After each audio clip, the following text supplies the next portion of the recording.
चलिए पहले प्रश्न पर चलते हैं।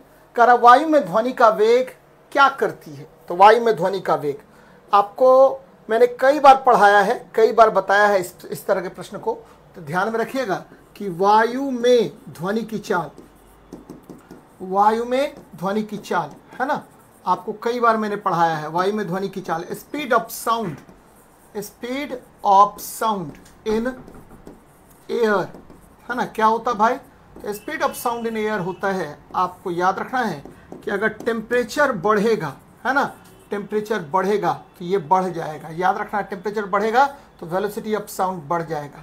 ध्यान में रखिए। दूसरा कंडीशन है कि अगर ह्यूमिडिटी, ह्यूमिडिटी मतलब होता है आर्द्रता, आर्द्रता बढ़ेगा तो ध्वनि की चाल क्या होगी, बढ़ जाएगी। एकदम ध्यान में रखिएगा। तीसरा, वायु की गति या माध्यम की गति अगर बढ़ेगी है ना, माध्यम की गति यानी आपको स्पीड ऑफ मीडियम, माध्यम की गति अगर बढ़ती है तो ध्वनि की चाल क्या होगी, बढ़ जाएगी। एकदम याद रखना भाई मेरे।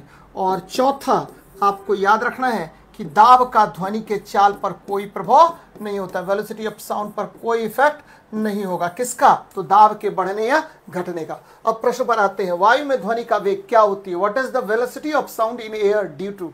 तो यही चार कंसेप्ट आपको याद रखना है। बराबर आपसे क्वेश्चन पूछेगा, तापमान के बढ़ने से घटता है, गलत बात है। तापमान के घटने से बढ़ता है ना, तापमान के घटने से बढ़ता है, ये भी गलत बात है। तापमान के घटने से घटता है, एकदम ध्यान में रखिएगा। और तापमान के बढ़ने से बढ़ता है। याद रखना है कि वायु में ध्वनि की चाल, एकदम याद रखिएगा, वायु में ध्वनि की चाल है ना, ध्वनि की चाल एकदम ध्यान में रखिएगा। वायु में ध्वनि की चाल आपको प्रति 1 डिग्री सेल्सियस के बढ़ने पर, प्रति 1 डिग्री सेल्सियस बढ़ने पर कितना बढ़ जाता है, तो 0.61 मीटर पर सेकेंड से क्या होगा, बढ़ जाता है। एकदम ध्यान में रखिएगा। आसान प्रश्न है और कई बार डिस्कस कराया हुआ प्रश्न है, तो एकदम ध्यान में रखना है। कुछ है ही नहीं सवाल में। अगले प्रश्न पर बात करते हैं।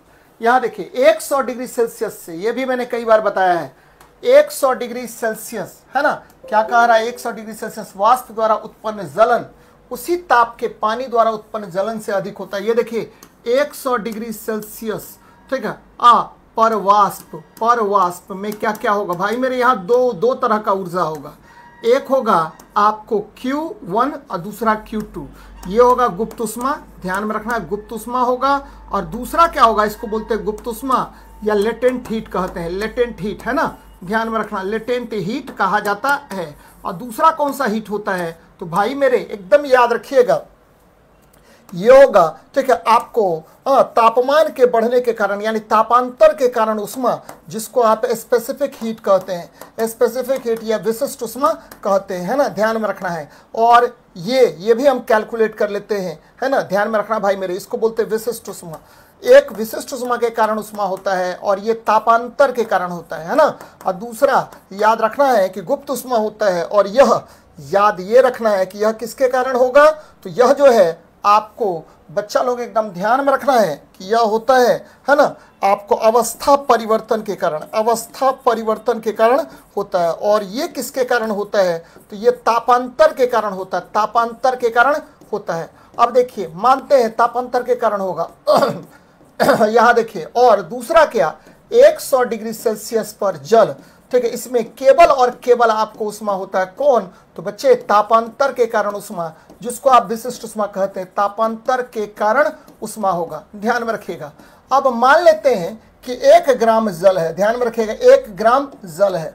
अब इस स्थिति में 1 ग्राम जल जब 100 डिग्री सेल्सियस पर वाष्प में बदल गया तब कितना उष्मा होगा, तो भाई मेरे ये हो जाएगा Q, ठीक है, L बराबर कितना, तो ये हो जाएगा 1 गुना 540 कैलोरी, है ना। एक ये M हो गया और इसको बोलते हैं ml, याद रखना, इसको क्या बोलेंगे, ml कहते हैं। और ये हो जाएगा 540 कैलोरी, है ना। अब जरा देखिए, ठीक है, आपको तापांतर के कारण उष्मा कितना हो जाएगा, तो Q2 बराबर हो गया ms डेल्टा T, ध्यान में रखना है, m का मान 1 और विशिष्ट उष्मा याद रखना है जल का 1 होता है और तापांतर कितना, तो 100 में से, ठीक है, आपको ये मान लेते हैं कि ये 100 डिग्री सेल्सियस पर है तो 100 कर दीजिए तापांतर, यानी आपको कितना 100 कैलोरी हो गया। तो 100 डिग्री सेल्सियस पर वाष्प में, ठीक है, 1 ग्राम जल जब 100 डिग्री सेल्सियस पर वाष्प में बदलेगा तो इसमें 640 कैलोरी ऊष्मा होगा, एकदम याद रखना है। और जब 100 डिग्री सेल्सियस पर जल तापांतर के कारण ऊष्मा यहां पर क्या होगा, तो केवल और केवल 100 कैलोरी होगा। तो देखिए, ठीक है, वाष्प में कितना ऊष्मा, तो 640 कैलोरी, और जल में कितना ऊष्मा, तो केवल और केवल 100 कैलोरी ऊष्मा होता है। तो कौन ज्यादा जलन पैदा करेगा, तो याद रखना है कि वाष्प में जो ऊष्मा है वो ज्यादा जलन पैदा करेगा। तो 100 डिग्री सेल्सियस से ठीक कि वाष्प द्वारा उत्पन्न जलन उसी ताप पर पानी द्वारा उत्पन्न जलन से अधिक गंभीर होता है, क्योंकि वाष्प एक गैस होती है। गलत बात है, वाष्प द्वारा अधिक ऊष्मा दी जाती है, वाष्प अधिक ज्वलनशील होता है। अब देखिए, ठीक है, वाष्प क्या करेगा, यहां पर मैंने आपको अभी बताया कि वाष्प आपको अधिक ऊष्मा देता है। कितना, तो 640 कैलोरी ऊष्मा देता है भाई। और इसीलिए आंसर क्या मार दीजिए, तो आपको केवल और केवल बी नंबर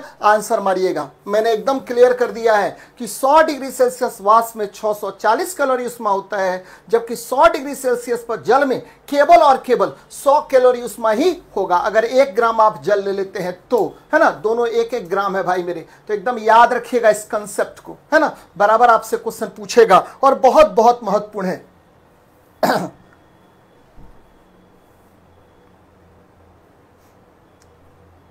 चलिए, तो आज ये प्रिंस करथ बच्चे मैं ही कराऊंगा डिस्कशन, है ना।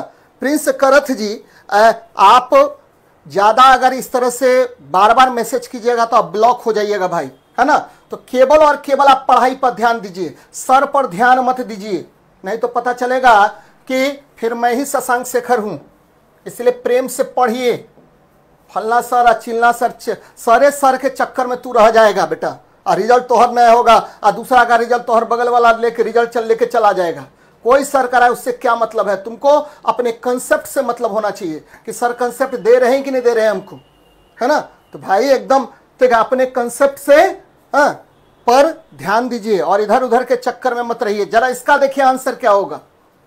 ये देखिए, ध्वनि के पुनरुत्पाद आशीष सर करा रहे हैं, दूसरा चीज करवा रहे हैं, उसमें भाग लीजिए आप लोग। ये देखिए कितना मस्त सवाल है। ध्वनि के पुनरुत्पाद के लिए एक सीडी कंपैक्ट ऑडियो प्लेयर में प्रयुक्त होता है। तो भाई ये देखिए, ये आपका सीडी प्लेयर है, ध्यान देना है भाई मेरे, ये आपका सीडी प्लेयर है। और सीडी प्लेयर में क्या होता है, ट्रैक्स होता है। ये क्या होगा, ये ट्रैक्स होता है, याद रखिएगा, ठीक है। आपको ट्रैक्स होता है ना, ध्यान में रखिएगा, ये ट्रैक्स होते हैं। हर टीचर अपना अपना करवाता है भाई। और मोहम्मद इरशाद जी, आपको लगता है कि ज्यादा झुंझुना खेल लिए हैं, तो कृपया आप पढ़ाई पर ध्यान दीजिए, इधर उधर स्लोगन बनाने पर या इधर उधर पर ध्यान मत दीजिए। केवल और केवल फोकस है पढ़ाई पर, जो बातें बता रहे हैं उसको नोट डाउन कीजिए। यकीन मानिए सफलता आपके कदमों में होगा, और नहीं पढ़ेगा तो किसका क्या लेगा, यही बात है।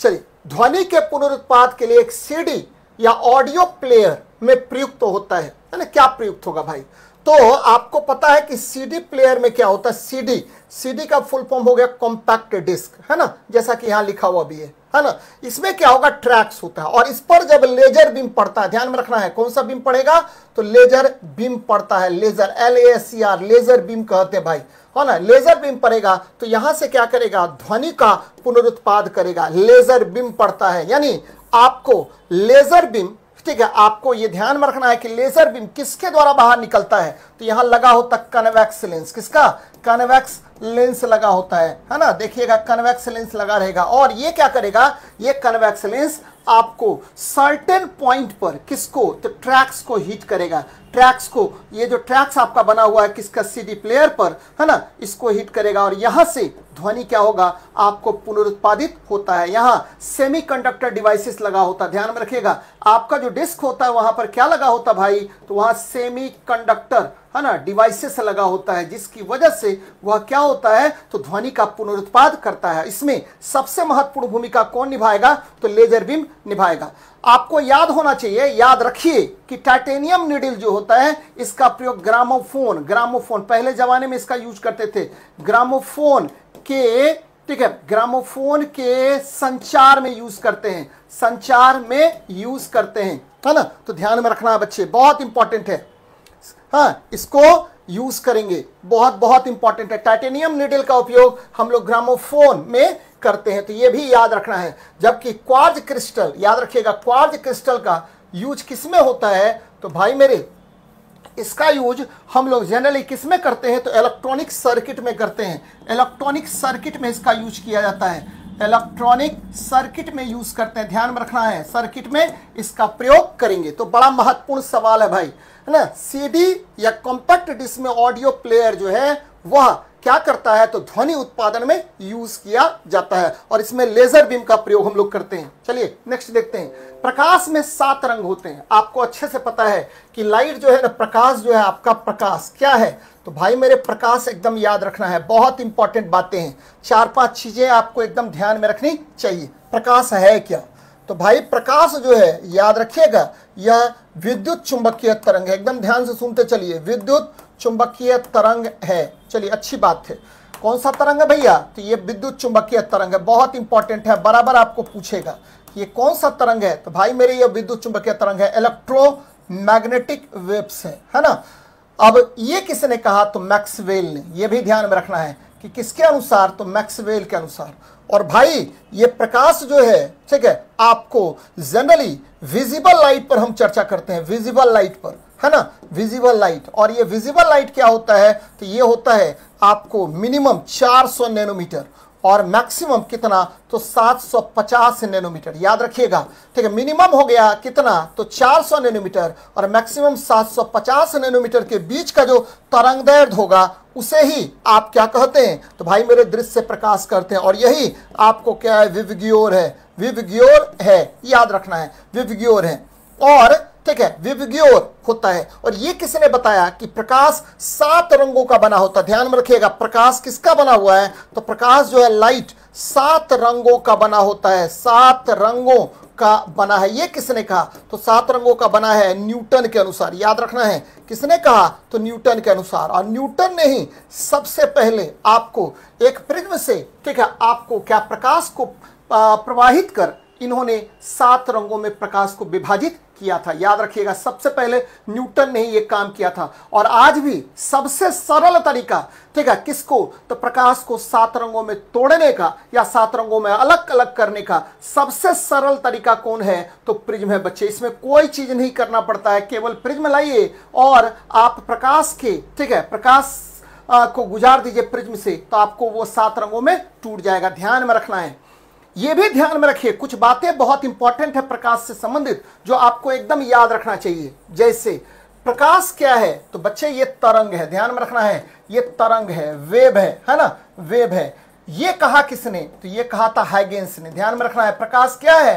तो आपको तरंग है, हाइगेंस के अनुसार। हाइगेंस ने कहा कि प्रकाश तरंग है। प्रकाश कण है, ये किसने कहा? तो भाई मेरे प्रकाश कण है, इसको बोलते हैं पार्टिकल, है ना। ये किसने कहा? तो ये न्यूटन ने कहा था कि प्रकाश कण की भांति व्यवहार करता है, प्रकाश कण की भांति व्यवहार करता है। ये किसने कहा? तो न्यूटन ने, याद रखना है। और प्रकाश आपको दोनों तरह से व्यवहार करता है, यानी कण भी व्यवहार करेगा और तरंग भी व्यवहार करेगा। एकदम याद रखना है, प्रकाश कण के जैसा भी व्यवहार करेगा और तरंग जैसा भी व्यवहार करेगा। Either behaves like as a wave और either behaves like as a particle. ये किसने कहा? तो ये कह दिया डी ब्रॉगली ने। एकदम ध्यान में रखना भाई मेरे, डी ब्रॉगली के अनुसार प्रकाश दोनों के तरह व्यवहार करता है। प्रकाश फोटोन ऊर्जा है, याद रखिएगा। प्रकाश क्या है? तो लाइट जो है फोटोन ऊर्जा है। ये किसने कहा? तो ये कह दिया आपको एक बहुत अच्छे वैज्ञानिक थे, नाम था, आप सबको पता है, आइंस्टीन ने, है ना। आइंस्टीन के अनुसार प्रकाश क्या है? तो फोटोन ऊर्जा है। ये कह दिया था किसने? तो आइंस्टीन ने। तो इन बातों को एकदम ध्यान में रखिए बच्चे, है ना। पहला प्रकाश तरंग है हाइगेंस के अनुसार, दूसरा प्रकाश कण है, ठीक है, न्यूटन के अनुसार। प्रकाश दोनों तरह से व्यवहार करता है, यह डी ब्रॉगली के अनुसार। प्रकाश फोटोन ऊर्जा है, ये कहा किसने? तो आइंस्टीन ने कहा था। तो ये बातें याद रखनी है आपको, बराबर आपसे क्वेश्चन पूछेगा, है ना। एक प्रिज्म से रंगों को अलग अलग किया जा सकता है, यह सबसे सरल तरीका है प्रकाश को अलग अलग करने का। एकदम याद रखना भाई मेरे। चलिए अगले प्रश्न पर बात करते हैं। कह रहा प्रकाश का रंग निर्धारित होता है। अब देखिए बड़ा अच्छा सवाल है। अब यहां पर बात क्या करते हैं, कल भी हम पढ़ाए थे आपको कि प्रकाश जो है, लाइट जो है बच्चे, एकदम याद रखिएगा, लाइट जो है ना, लाइट जो आपका है, ये लाइट है ना, लाइट है। और ये याद रखना है, ये ठीक है, आपको मैंने अभी तुरंत कहा कि प्रकाश का रंग, है ना, प्रकाश का रंग, याद रखिएगा, प्रकाश का रंग, ठीक है, किसके कारण? तो केवल और केवल तरंग दैर्ध्य के कारण, वेवलेंथ के कारण प्रकाश का रंग होता है ना, वेवलेंथ के कारण प्रकाश का रंग होता है, बाकी कोई गुण नहीं आएगा बच्चे। प्रकाश का तीव्रता या प्रकाश की तीव्रता, प्रकाश की तीव्रता है ना, तीव्रता को बोलते हैं इंटेंसिटी, ध्यान में रखना भाई मेरे, इसको बोलते हैं इंटेंसिटी, इंटेंसिटी है ना। ये किसकी वजह से, या ब्रिलियंस भी कह दीजिए या चमक कहिए, है ना, प्रकाश की चमक है ना, ये किसकी वजह से? तो यह ऊर्जा और आयाम के कारण, ऊर्जा, ऊर्जा मतलब एनर्जी है ना, एनर्जी और आयाम के कारण होता है, एनर्जी या आयाम के कारण, एम्पलीट्यूड के कारण होता है, ध्यान में रखिएगा है ना। तो ये बातें याद रखनी है आपको, बराबर आपसे क्वेश्चन पूछेगा कि भाई प्रकाश का रंग किसकी वजह से, है ना, तो आपको वेवलेंथ के कारण। प्रकाश की तीव्रता या चमक किसकी वजह से? तो ऊर्जा या आयाम के कारण होता है। तो अब देखिए यहां आयाम भी है और तरंग दैर्ध्य भी है, पूछ रहा है प्रकाश का रंग, है ना। अभी तुरंत मैंने कहा आपको कि प्रकाश कितने प्रकार के, तो कितने रंग के, तो दृश्य प्रकाश जो है 7 रंग के होते हैं, VI, B, Z, Y, O और क्या R होता है। ये मैंने कई बार आपको पढ़ाया है और आपको जाननी भी चाहिए। ये हो गया 400 नैनोमीटर और यहां से लेकर के यहां हो गया 750 नैनोमीटर के बीच में ये होता है, जो थोड़ी देर पहले भी मैंने कहा था बच्चे। तो ये आंसर हो जाएगा केवल आपको B नंबर, है ना। तो ध्यान में रखिएगा, प्रकाश का रंग निर्धारित करेगा तरंग दैर्ध्य, लेकिन चमक या तीव्रता निर्धारित करेगा उसका ऊर्जा या आयाम निर्धारित करेगा। ध्यान में रखना बच्चे, बराबर आपसे क्वेश्चन पूछता है। चलिए कहीं से भी कंफ्यूजन नहीं रखना है इसको। अगले प्रश्न पर बात करते हैं। कह रहा टेलीविजन पर सिग्नल एक विशेष दूरी के बाद सामान्य तौर पर किस कारण रिसीव नहीं होता है। अब देखिए ध्यान देना भाई, पहली बात क्या कि टेलीविजन में, एकदम याद रखना, टेलीविजन में, हाँ टेलीविजन में, है ना, आपको पता है, ठीक है, किसका यूज करते हैं? तो रेडियो तरंग का प्रयोग करते हैं, रेडियो तरंग, रेडियो वेव्स का उपयोग करते हैं, एकदम याद रखिएगा। और ठीक है, उपयोग करते हैं, किस वेव्स का उपयोग करेंगे? तो रेडियो तरंग का उपयोग करते हैं। चलिए अच्छी बात है, ये करते हैं। कौन सा रेडियो तरंग का उपयोग करते हैं? तो 2 तरह के रेडियो तरंग का उपयोग आप करते हैं, किसमें? तो टेलीविजन, ठीक है, के प्रसारण में, टेलीविजन के प्रसारण में 2 तरह के रेडियो वेव्स का उपयोग करते हैं। एक होता है अल्ट्रा हाई फ्रीक्वेंसी, दूसरा होता है वेरी हाई फ्रीक्वेंसी। और ये दोनों तरंग याद रखना भाई मेरे, सरल रेखा पर गमन करता है, moves in a straight line, सरल रेखा पथ पर गमन करता है, सरल रेखा पथ पर गमन करता है, एकदम ध्यान में रखिएगा, पथ पर गमन करता है, बहुत इंपॉर्टेंट है भैया, है ना, ये गमन करता है। Always moves on a straight line path, याद रखना है, moves on a straight line path, ये हमेशा आपको मूव करता है किस पर? तो स्ट्रेट लाइन पाथ पर मूव करता है ना, ध्यान में रखना भाई, स्ट्रेट लाइन पाथ पर मूव करता है ना। अब देखिए ये तो एक बात हो गया। पहले मैंने क्या कहा कि टेलीविजन के प्रसारण में, है ना, टेलीविजन के टेलीकास्ट में कौन सा रेडियो तरंग का यूज करते हैं, और जिसमें कौन सा तरंग का यूज होता है? तो ultra high frequency radio waves या very high frequency radio waves का यूज होता है, जो आपको स्ट्रेट लाइन पाथ पर गमन करेगा। चलिए अच्छी बात है। अब जब स्ट्रेट लाइन पाथ पर गमन करेगा, और याद रखना है भाई मेरे, ये देखिए ये आपकी पृथ्वी है, मान लीजिए कहीं से सिग्नल छोड़ा गया, तो ये क्या होगा? तो आपको पृथ्वी पर क्या होगा? तो बच्चे ये सीधे जाएगा, तो ये क्या होगा? सीधे जाने का हमेशा प्रयास करेगा, इसीलिए ज्यादा दूर तक ये जाएगा नहीं, क्योंकि पृथ्वी जो है ना क्या होता है, तो आपको इस तरह का संरचना होता है, ध्यान में रखिएगा। पृथ्वी का संरचना कैसा है? तो भाई मेरे पृथ्वी की संरचना स्फेरिकल, है ना, स्फेरिकल भी मत कहिए, पृथ्वी की संरचना, स्ट्रक्चर ऑफ अर्थ कैसा है? तो स्ट्रक्चर ऑफ अर्थ, याद रखिएगा, पृथ्वी की संरचना कैसा है? तो या तो आप स्फेरिकल कह दीजिए, या आप कह सकते हैं गोलाकार कह दीजिए, या आप कह सकते हैं क्या कि ये जियोइड है, GEOID, जियोइड, जियोइड स्ट्रक्चर इसका होता है, जिसकी वजह से आपको, ठीक है, रेडियो वेव्स जो है, रेडियो वेव्स याद रखना है, रेडियो वेव्स दूर तक संचरित नहीं होता, रेडियो वेव्स दूर तक संचरित नहीं होता, क्योंकि इसका प्रवृत्ति होता है सीधे रेखा में गमन करना, दूर तक, ठीक है, प्रसारित नहीं होता है, प्रसारित नहीं होता है। देखिए कितना मस्त कंसेप्ट है ना। तो याद रखना है, बराबर आपसे क्वेश्चन पूछेगा कि सिग्नल में कौन सा तरंग का यूज करते हैं टेलीविजन सिग्नल में, तो आपको UHF या VHF का यूज करते हैं। तो सिग्नल की कमजोरी नहीं बच्चे, है ना, वायु में सिग्नल का अवशोषण नहीं बच्चे, पृथ्वी की गोलाई के कारण यह दूर तक तक नहीं गमन करेगा। याद रखना है, स्फेरिकल शेप की वजह से यह दूर तक नहीं जाएगा, क्योंकि टेलीविजन में जिस सिग्नल का यूज करते हैं उसका प्रवृत्ति होता है स्ट्रेट लाइन पाथ में मूव करने का, और यह बहुत इंपॉर्टेंट है,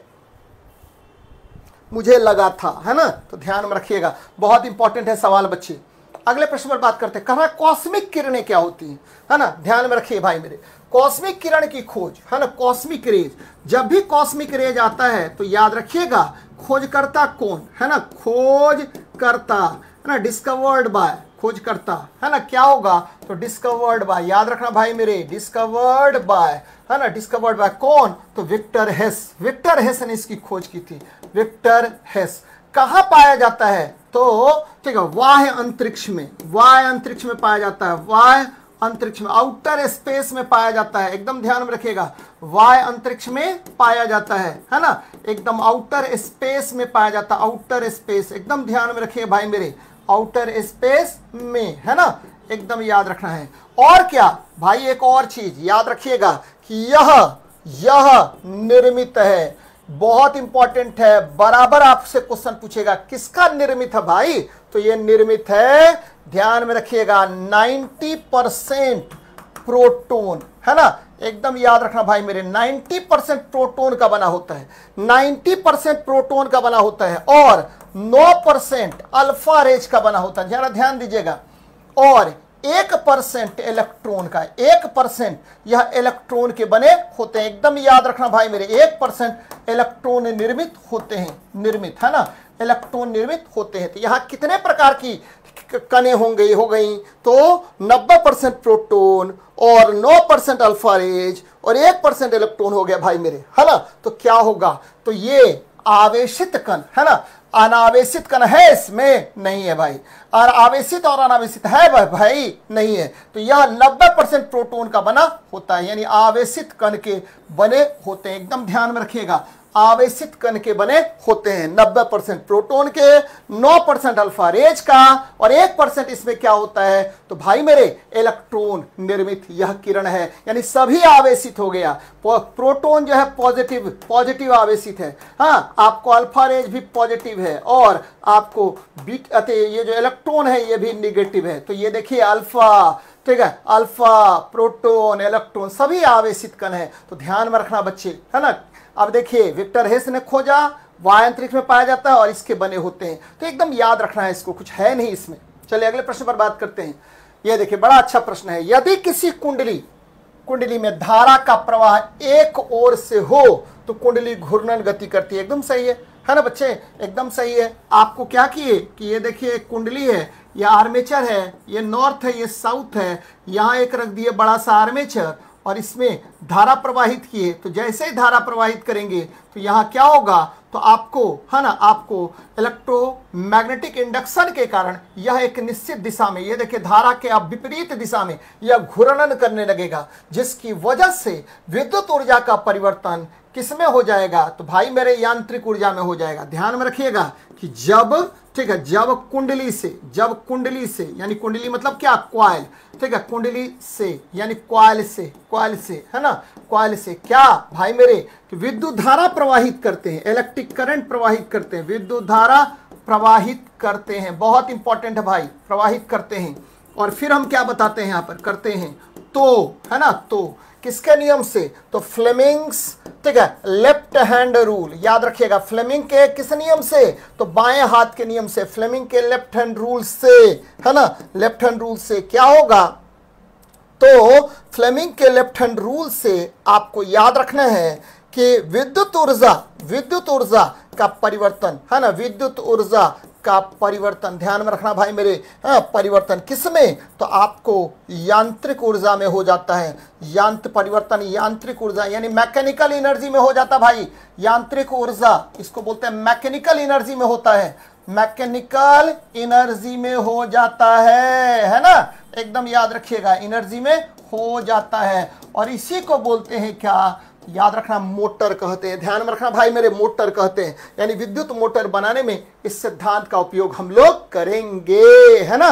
एकदम याद रखिएगा, क्लियर कंसेप्ट है। तो अब मोटर क्या, मोटर क्या, बराबर आपसे क्वेश्चन पूछेगा कि विद्युत मोटर क्या, है ना। तो जैसे ही विद्युत मोटर पूछे बच्चे, तो कहीं से भी कोई कंफ्यूजन नहीं रखना है। विद्युत मोटर जैसे ही पूछे तो ध्यान में रखना है इलेक्ट्रिक मोटर। कई बार मैंने पढ़ाया भी है, कई बार बताया भी है इसी सेशन में, है ना। इलेक्ट्रिक मोटर जैसे ही आए, ये किस सिद्धांत पर कार्य करता है, ध्यान में रखिएगा कि यह किस पर कार्य करता है, बराबर आपसे क्वेश्चन पूछेगा। तो यह याद रखना है विद्युत धारा के चुंबकीय प्रभाव पर, विद्युत धारा के चुंबकीय प्रभाव पर कार्य करता है। ईएमआई नहीं बोलिएगा भाई मेरे, इलेक्ट्रोमैग्नेटिक इंडक्शन नहीं बोलिएगा, विद्युत चुंबकीय प्रेरण नहीं बोलिएगा, क्या बोलिएगा, विद्युत धारा के चुंबकीय प्रभाव पर। जो बता रहे हैं उसी को एकदम ध्यान में रखना है, विद्युत धारा के चुंबकीय प्रभाव पर कार्य करता है ना। तो याद रखिएगा इसको। अब देखिए अब क्या पूछेगा आपसे, यानी मैंने क्या कहा कि ठीक है, आपको effect of electrical effect of क्या होगा बच्चे, है ना, आपको magnetic effect of electric current पर ये काम करेगा, magnetic effect of electric current पर काम करेगा। बराबर आपसे क्वेश्चन पूछेगा कि किस सिद्धांत पर यह कार्य करता है, तो magnetic effect of electric current पर यह कार्य करता है। बड़ा मस्त कंसेप्ट है भाई मेरे, है ना, magnetic effect of electric current पर काम करेगा।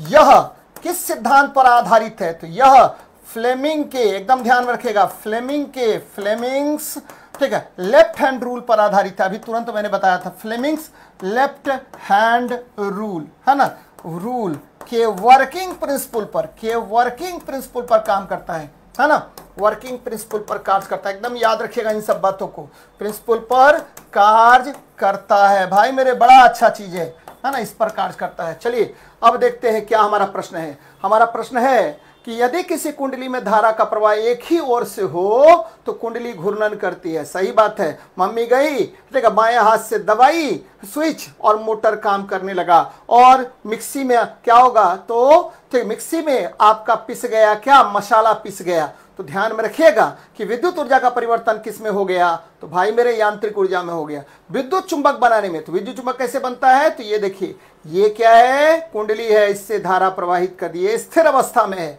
और इसके चारों तरफ अपने आप चुंबकीय क्षेत्र उत्पन्न हो गया। बच्चे इसमें यदि एक पतला सा क्या कर दें, तो ठीक है छड़ डाल दें, तो ये बन जाता है विद्युत चुंबक। क्या बन जाएगा, इलेक्ट्रोमैग्नेट बन जाता है, विद्युत चुंबक बन जाता है। देखिए कितना सरल है, चुंबक बन जाता है। और विद्युत जनरेटर, याद रखना है कि विद्युत जनरेटर में धारा प्रवाहित नहीं करते हैं। विद्युत जनरेटर में क्या होता है, तो यहां ठीक है घूर्णन प्रभाव द्वारा, याद रखिएगा यहां पर क्या करते हैं, पहले घुमाते हैं ठीक है आपको, किसको, कुंडली को, और तब जाकर के उसमें ठीक है प्रेरित धारा उत्पन्न होती है, प्रेरित धारा उत्पन्न होता है भाई मेरे, प्रेरित धारा उत्पन्न होता है, न कि धारा दिया जाता है, उत्पन्न होता है। और ये फ्लेमिंग के राइट हैंड रूल पर कार्य करता है। तो बड़ा अच्छा सवाल है और एकदम नोट डाउन कर लीजिए भाई मेरे, इस तरह का प्रश्न पूछेगा आपको एग्जाम में।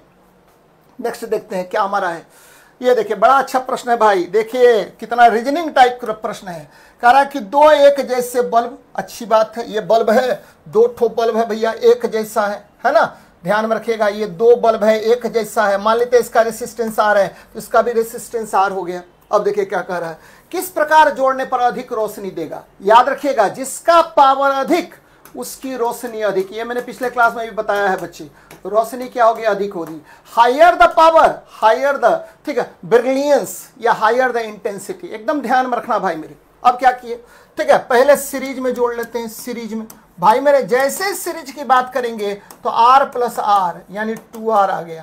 तो R प्लस आर मतलब क्या हुआ, रेसिस्टेंस जुड़ गया, 2R आ गया, और P बराबर होता है V² बटा R, है ना, V² बाई ये देखिए 2R आ गया, यानी प्रतिरोध आपका घट गया, प्रतिरोध आपका क्या वो बढ़ गया। ध्यान में रखिएगा प्रतिरोध आपका क्या होगा भाई मेरे, यहां बढ़ गया सीरीज में, है ना, प्रतिरोध आपका बढ़ गया, जिसकी वजह से शक्ति घट गई, चमक घट जाएगा। ध्यान में रखिएगा चमक क्या होगा, घट जाएगा। देखिए कितना अच्छा है। अब क्या किए, पैरेलल में आते हैं, पैरेलल में आते हैं भाई मेरे, पैरेलल में क्या होगा तो आपको पता है ठीक है 1/r प्लस 1/r करते हैं, है ना, यही 1/rp बन जाता है पैरेलल में, और बच्चे ये आ जाएगा आर पी बराबर, ये आ जाएगा आर इंटू आर, ठीक है, बटा आर प्लस आर, यानी ठीक है आपको क्या होगा, पलट देंगे तो ये आर स्क्वायर बटे क्या हुआ, ठीक है, आपको 2r आ गया, तो आर कट गया, यानी r बटे 2 आ जाएगा, आधा आ जाएगा। देखिए भाई, है ना, आधा आ गया। अब क्या करेंगे, अब क्या किए, फिर p निकाल रहे हैं, पावर, पावर बराबर क्या होता है, तो वी स्क्वायर बटा आर बटा 2, ये देखिए जस्ट ऊपर चला गया, यानी नया शक्ति P1 बराबर हो गया, यानी 2 गुना वी स्क्वायर बटे आर, और वी स्क्वायर बाय आर को ही आपने पी कहा था, यहां लिख देते हैं पी बराबर वी स्क्वायर बाय आर। तो देखिए पहले के शक्ति का जस्ट डबल हो जाता है जब हम क्या करते हैं, सीरीज में जोड़ते हैं, बोलते हैं पैरेलल में जोड़ते हैं भाई मेरे, तो यहां क्या होगा, चमक का 2 गुना बढ़ जाएगा, चमक 2 गुना हो जाएगा, चमक 2 गुना, है ना, 2 गुना, यानी कब चमक अधिक हो जाता है, तो जब आप समांतर क्रम में जोड़ेंगे, कि श्रेणी क्रम में नहीं बच्चे, समांतर क्रम में जोड़ेंगे, पैरेलल में जोड़ेंगे, तो आंसर क्या होगा, तो 2 में अधिक होगा, 2 में अधिक होगा, 2 में अधिक होगा। भाई मेरे जैसे बताए हैं इसी तरह से बनाना है और इसी तरह से सीखना है, तब जाके मजा आएगा, नहीं तो कोई मतलब नहीं है इसका। चलिए ध्यान में रखना है, सितारों में अक्षय ऊर्जा का स्रोत का कारण क्या है। देखिए भाई मेरे, ठीक है, आप लोग जो कमेंट करते हैं कि सर प्रतिरोध घट जाएगा, हाँ वो भी सही है, लेकिन एकदम स्पष्ट तरीका होना चाहिए, आपके दिमाग में एकदम बैठा हुआ तरीका होना चाहिए कि एग्जाम हॉल में जाते ही आपसे बन जाए तुरंत। देखिए सितारों में अक्षय ऊर्जा, है ना, source of inexhaustible energy in stars. तो देखिए सितारों में ऊर्जा याद रखना है, सितारों में अक्षय ऊर्जा, सितारों में अक्षय ऊर्जा की बात कर रहा भाई मेरे, अक्षय ऊर्जा, है ना, अक्षय ऊर्जा के बारे में किसने बताया, तो हेंस बेथे ने, ध्यान में रखना है, हेंस बेथे ने बताया था कि सितारों में जो ऊर्जा है ना, ठीक है, हेंस बेथे के अनुसार, हेंस बेथे के अनुसार, ठीक है, किससे बनता है, अनुसार नाभिकीय संलयन विधि द्वारा बनता है, नाभिकीय संलयन, न्यूक्लियर फ्यूजन विधि द्वारा बनता है, संलयन विधि, है ना, इसको बोलते हैं न्यूक्लियर फ्यूजन मेथड द्वारा बनता है, न्यूक्लियर फ्यूजन से बनता है, एकदम ध्यान में रखिएगा, फ्यूजन से बनता है। चलिए अच्छी बात है, किससे बनेगा, तो न्यूक्लियर फ्यूजन से बनता है। और कैसे बनेगा भाई मेरे, तो आपको पता है कि न्यूक्लियर फ्यूजन होता है, ये देखिए ड्यूटेरियम अणु, 2 ड्यूटेरियम अणु आपस में उच्च तापमान पर 10⁷ केल्विन टेम्परेचर पर, यानी इसके लिए बहुत उच्च उष्मा चाहिए,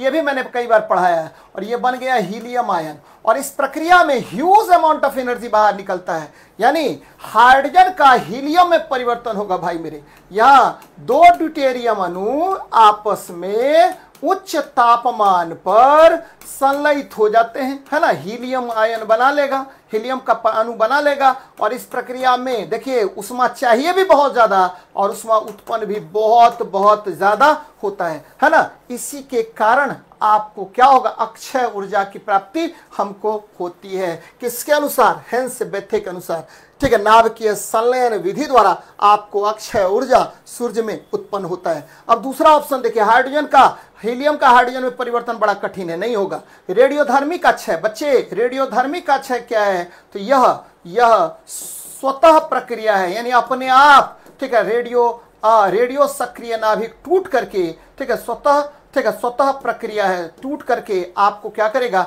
अल्फा बीटा गामा उत्पन्न करेगा, अल्फा बीटा गामा उत्पन्न करता है, एकदम ध्यान में रखिए, उत्पन्न करता है। चलिए अच्छी बात है भाई मेरे, है ना, प्रोड्यूस करेगा, अल्फा बीटा और गामा रेज उत्पन्न करता है। तो सितारों में अक्षय ऊर्जा का काम किसकी वजह से होता है, तो अनियंत्रित नाभिकीय संलयन विधि द्वारा होता है। अगले प्रश्न पर बात करते हैं, कह रहे एक स्टील के तार या किसी, बताइए क्या होगा आंसर, एक स्टील के तार या किसी अन्य धातु के तार की स्थिति में प्रत्यास्था सीमा, in the case of steel wire और any other metal wire, elastic limit. देखिए इलास्टिक लिमिट में क्या होता है, प्रत्यास्थता सीमा, ये किसका नियम है भैया, प्रत्यास्था सीमा में, ठीक है, सीमा में ध्यान में रखिएगा, प्रत्यास्था सीमा में, इलास्टिक लिमिट में, ठीक है, किसका नियम है, तो सीमा में, है ना, इसको बोलते हैं इलास्टिक लिमिट, है, इलास्टिक लिमिट में क्या होगा भाई मेरे, तो इलास्टिक लिमिट में आपको पता है हुक के नियम के अनुसार, हुक के अनुसार, हुक के अनुसार, हुक्स लॉ है ना, हुक्स लॉ कहता है, क्या कहता है कि भैया आपको प्रतिबल, प्रतिबल मतलब स्ट्रेस है ना, स्ट्रेस, स्ट्रेस समानुपाती होगा किसके, तो बच्चे स्ट्रेन के समानुपाती होगा, विकृति के समानुपाती होगा है ना, विकृति के समानुपाती होगा स्ट्रेन की। और यहां देखिए प्रत्याशा सीमा की बात कर रहा है। प्रत्याशा सीमा में अब देखिए थोड़ा सा आपको इसको और एलिब्रेट करते हैं, ये इसको तोड़ रहे हैं भाई मेरे, ये हो गया इलास्टिक लिमिट बराबर क्या, तो स्ट्रेस अपॉन स्ट्रेन है ना, ये देखिए इसको तोड़ेंगे तो ये स्ट्रेस अपॉन स्ट्रेन बन गया। अब देखिए जैसे ही इलास्टिक लिमिट की बात कर रहा है, तो जैसे ही बल हटा लेंगे यानी प्रतिबल को हटा लेंगे तो वस्तु जो विकृत हुई थी अपनी प्रारंभिक अवस्था में आ जाएगा, है किसमें, इलास्टिक लिमिट में। फिर से मैं रिपीट कर रहा हूं, ठीक है, प्रत्यास्था सीमा में एकदम याद रखना भाई मेरे, प्रत्यास्था सीमा में, ठीक है, प्रत्यास्था सीमा में एकदम ध्यान में रखिएगा, प्रत्यास्था सीमा में है ना, सीमा में प्रतिबल को हटा लेने पर वस्तु अपनी अवस्था को प्राप्त कर लेता है। प्रतिबल हटाने पर एकदम ध्यान में रखेगा, हटाने पर क्या होगा, तो वस्तु, वस्तु कौन वस्तु, तो विरूपित वस्तु, विकृत वस्तु, विरूपित वस्तु। मान लीजिए कोई आप पुल पर चढ़े और पुल क्या हुआ, पुल पर चढ़े तो कार है या बस है जो भी है आपका, जिसके द्वारा आप चढ़े हैं हाँ पुल पर, तो बच्चे पुल के कारण क्या हुआ, पुल धंसा नीचे है ना, नीचे गया, लेकिन जैसे ही आप उतर गए तो पुल अपनी प्रारंभिक अवस्था में आ गया। तो प्रत्यास्था सीमा